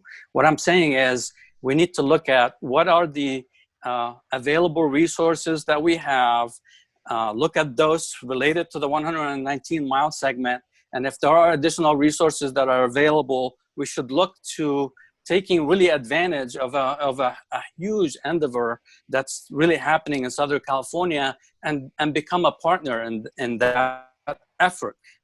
I think there are ways that we can deliver some of what we promised. We're not going to be able to deliver everything we promised with the budget as it is. I doubt it, but we'll see what the analysis comes up with. I think that's part of the analysis. So if we don't have the resources, what are the options to moving forward? And what is the best way to accomplish a service within the Central Valley? It may not be what was contemplated, but it's still a service. Well, thank you. I mean, I think the director or CEO Kelly would tell you everything is on the table. One thing we do not want to do. We do not want to strand the asset that we've already have been building in Central California. We would find all kinds of problems in addition in doing that. Secondly, clearly we would find the state of California a problem if we don't finish the RR work by 2022 at the end of the year. Director Shank? Okay, am I unmuted? Good. No, you're good. Thank you. Okay, I know we're coming to the end of our time here, but this is you know, a little explosion here at the end. I guess that what Director Boutros means by eliminating electrification, or the speaker means diesel. This is a high-speed rail project. This is going forward, not backward. I, for one, you know, having written the law, having brought the idea to Governor Brown in the 80s, I wanted San Diego to LA. You know, that was the second busiest Amtrak corridor in the nation then, as it is today. It didn't happen. You know, it just, things unfolded in a way that, you know, in a democracy, I lost the vote. We move ahead, though, with what the whole thesis of this project is: high-speed rail. If everything is on the table, I hope diesel is a crumb under the table. Director Boutros is speaking for the speaker as his appointing authority. Okay, but as was mentioned, we represent the whole state of California, no matter who appointed us, and we have an obligation to the people of the state of California. In keeping with that, with the you know, the original the original Costa bill, my bill, all of it, it's high-speed rail, which is not diesel. And so, yes, in terms of what's going on from Las Vegas to Victorville, it's wonderful. And for those who may not know, there are lots of discussions going on in the Los Angeles area. I participated in some with people who are in leadership, whether it's SANDAG in San Diego or the Leadership Council in LA, to see how we can integrate and work together and perhaps have this speeded up, as so to speak, in Southern California. But the Central Valley commitment is electrification, and only if there is absolutely no other alternative. And that's why I would hate to put it on the table, because sometimes these become self-fulfilling prophecies, and I would hate to see that happen. Thank you. I think what is a fair statement. This isn't either or. This is a way for this board to participate in making availability to everybody. And what you said, Lynn, is exactly also correct. We are supposed to protect the interests of the people of the state of California who are paying for this. And I think that's exactly what we're doing. I think we can find solutions that we may not even know about today. And it doesn't have to be one wins and one loses. There's places for all of us, and we would all be very well advised to be advocates for all of California, not central, north, or south, but all of it. That's the only way we're going to make this project happen. And Mr. Chair, if I may, just to respond, I am a statewide focused person. I'm not really focused on any particular area, even though I'm appointed by the speaker. I had to pass the speaker's comments on here. I do believe that there is a benefit in trying to tie into a Southern California effort. This is my personal input into it. It's not necessarily dictated by the speaker or anybody else. This is my personal input. As a member of this board, I'm providing you my input on that. And what I'm asking for is that we do a thorough analysis of potential options to look at, not being married to any particular alternative to move forward. So, and that's basically it. Thank you, Andre. And nobody's being critical of your position, believe me. Director Escutia. Thank you, Mr. Chairman. I would like to associate myself with the comments made by Mr. Boutros from the perspective that we should really enter this discussion recognizing that there's something that's missing on the table, and that is money. Mm-hmm. And ultimately, our responsibility is not really to our appointing authority, whether it be the speaker, the governor, or the pro tem. Our ultimate responsibility is to the taxpayer. Our ultimate obligation is one of a fiduciary obligation to make sure that whatever decisions we make are the most fiscally viable and the ones that are most, beneficial to the taxpayer of California. That has no boundaries in terms of geography. So what we're missing here on the table is money. It's not hiding anywhere. I can't see where it's coming from. And I know that Brian Kelly is going to tell me that this project was underfunded to begin with. Granted.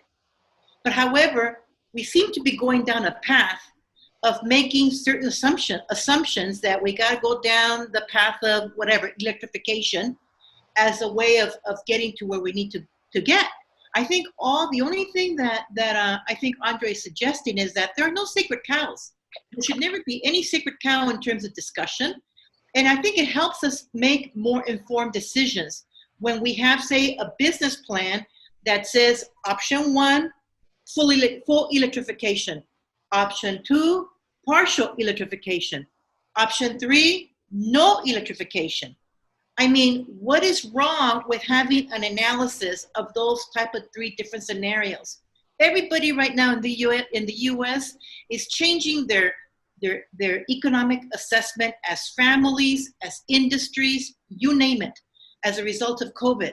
Everybody seems to be changing, how we spend our money and what money do we expect coming into our pockets, except us. We're spending money that frankly we don't have. And so and that's something that as an attorney and as a taxpayer has worried me tremendously. And that is that, please just give me the information. I don't think that we should be afraid of doing an analysis as to what would happen if we did not do this.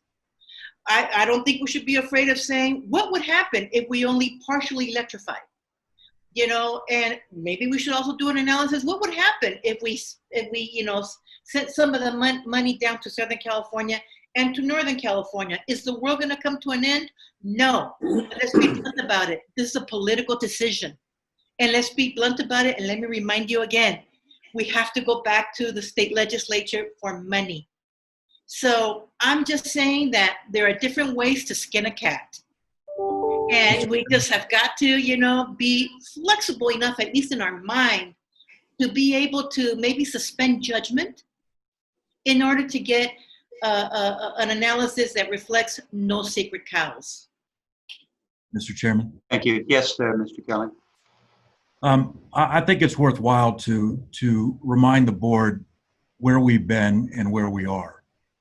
Because what I've endeavored to do since I've been here, and the clear direction that I understand from the administration, is to do exactly what Director Escutia and Boutros are advocating in terms of living within our means. And what the whole, before I got here, there was no conversation about something called Merced to Bakersfield. But that came about because we learned, this organization learned, that we didn't have enough money to do phase one.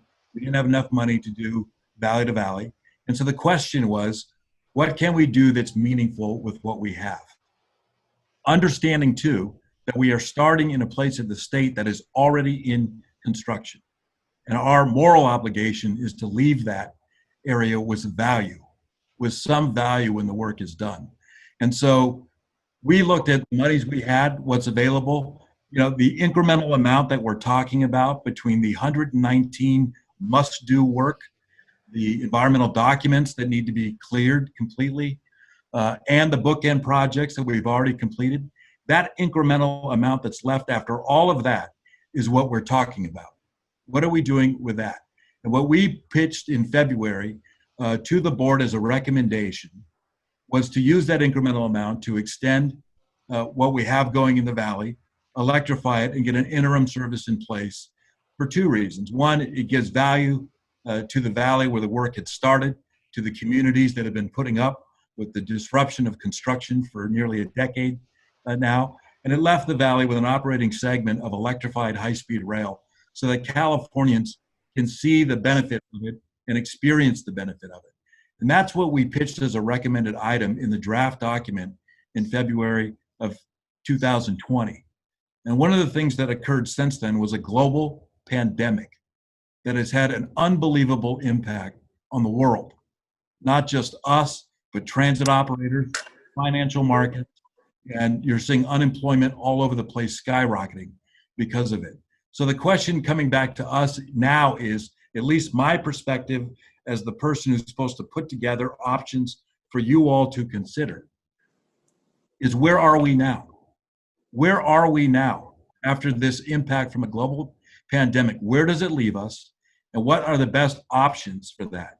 But there's a couple things we're guided by that nobody should forget. We are guided by the statute, the Bond Act, that tells us what it is we're supposed to be building. And we have to follow that until that changes. Changing that requires going back to the voters. Maybe that's an option people want to consider. But what I will tell this entity, what I'll tell this board, and I will tell the governor's office or anybody else, is that I'm going to always present to you all what we can do with the budget we have. And that's what we did in February with the idea of doing two things: getting all the must-do work done and using the incremental amount to get additional value. And I will continue to take that as my guiding approach to what I present to you all. And so sitting here today, I can't tell you that we can achieve all things we said we could in February because we're still evaluating what the impacts are of the pandemic. The other thing that's worth noting, and I got to say this, the board wisely asked us to do a side-by-side analysis of what we were proposing versus spending that incremental amount in other places for other purposes. And we did that. And we used our ETO team that came on board before I got here to help us get that analysis done. And we partnered with the California State Transportation Agency on investments they were making to get an operating segment going somewhere that made sense. That's what we presented in February. I understand some folks don't like the results of that work and they want to review further. So what I will tell you all is this: we are going through the process of reviewing everything we've said and evaluating and reviewing and doing risk assessments on cost, schedule, scope, and revenues. And after we complete that work, we will know exactly where we stand and we'll present options to the board for how to go forward.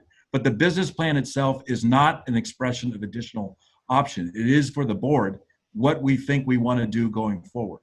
And the board's going to have to make that determination. We will make recommendations to the board and the board will make the call. But I want to just say to you, we have always operated since I've been here on presenting with the best information we have to the board what we can achieve based on what we have. And I'm going to bring that same approach to you this time with the benefit of enhanced risk assessments completed and analyses done. And I will give you the options based on what we think we can do based on where we are. And that's the approach we've always taken. We did try to layer into this thing an operational value in getting electric trains going in California sooner rather than later. And we'll have to see if we need to refine that approach based on where we are. But I will always bring to this board an approach that says, here's our constraints, here are the options, you all make the determination. Thank you, Brian. Dr. Rambula, do you have anything? Yes, please. I do. First, if I can, I haven't had an opportunity to congratulate you, Mr. Chair. I've known you to be a tremendous champion for high-speed rail, and I'm incredibly proud that you are now the chair of this board. I want us to speak, if I could, about AB 90, which is the piece of legislation with which we are now acting on today. I think you have acted in the spirit of that legislation and have reflected the interest that led towards the legislation, and just wanted to commend you on it. I think that the evaluation of what occurred with COVID-19, the look at what is occurring in courts dealing with right-of-way acquisitions, the importance that cap and trade, which has yielded lower results. This is information which is incredibly valid for us as a legislature. But having been on this board for a few years, I would just remind us that the trains do have to run on time. And we have obligations to ARA in 2022 that I would encourage us to continue the momentum that we have in building in the Central Valley, and encourage us to think broadly about how we become more inclusive. I'm encouraged that this business plan that will be presented in December is an opportunity for us to move forward as a board and to seek the information that many people are also asking. I recognize why my speaker is asking for that information, and also wants to appreciate him for appointing me to this board. But being a representative from the Central Valley, I actually see my obligation here towards the state. And the state has to have a project that we can be proud of, and I believe that means we have to deliver upon high-speed rail. That's what the bond started with, and that's what I believe our charge should be. With that, just wanted to thank everyone for their work on this item and believe it meets the spirit with which the original legislation. Thank you, Dr. Rambula. If there are no other comments, we can, first of all, I want to tell you, I think this may have been just the conversation, maybe the best meeting I can remember that the board has had, and I'm very happy for that. Maybe we need to always be on a television screen. Maybe we're more able to have this kind of a interaction. At any rate, thank you all very much. We are going to adjourn the meeting for today and reconvene tomorrow at, I believe it's 10 o'clock. No, I believe 10 o'clock is correct. Yeah, tomorrow morning at 10 o'clock. Thank you all for everything, and we're adjourned. Thank you. Good night.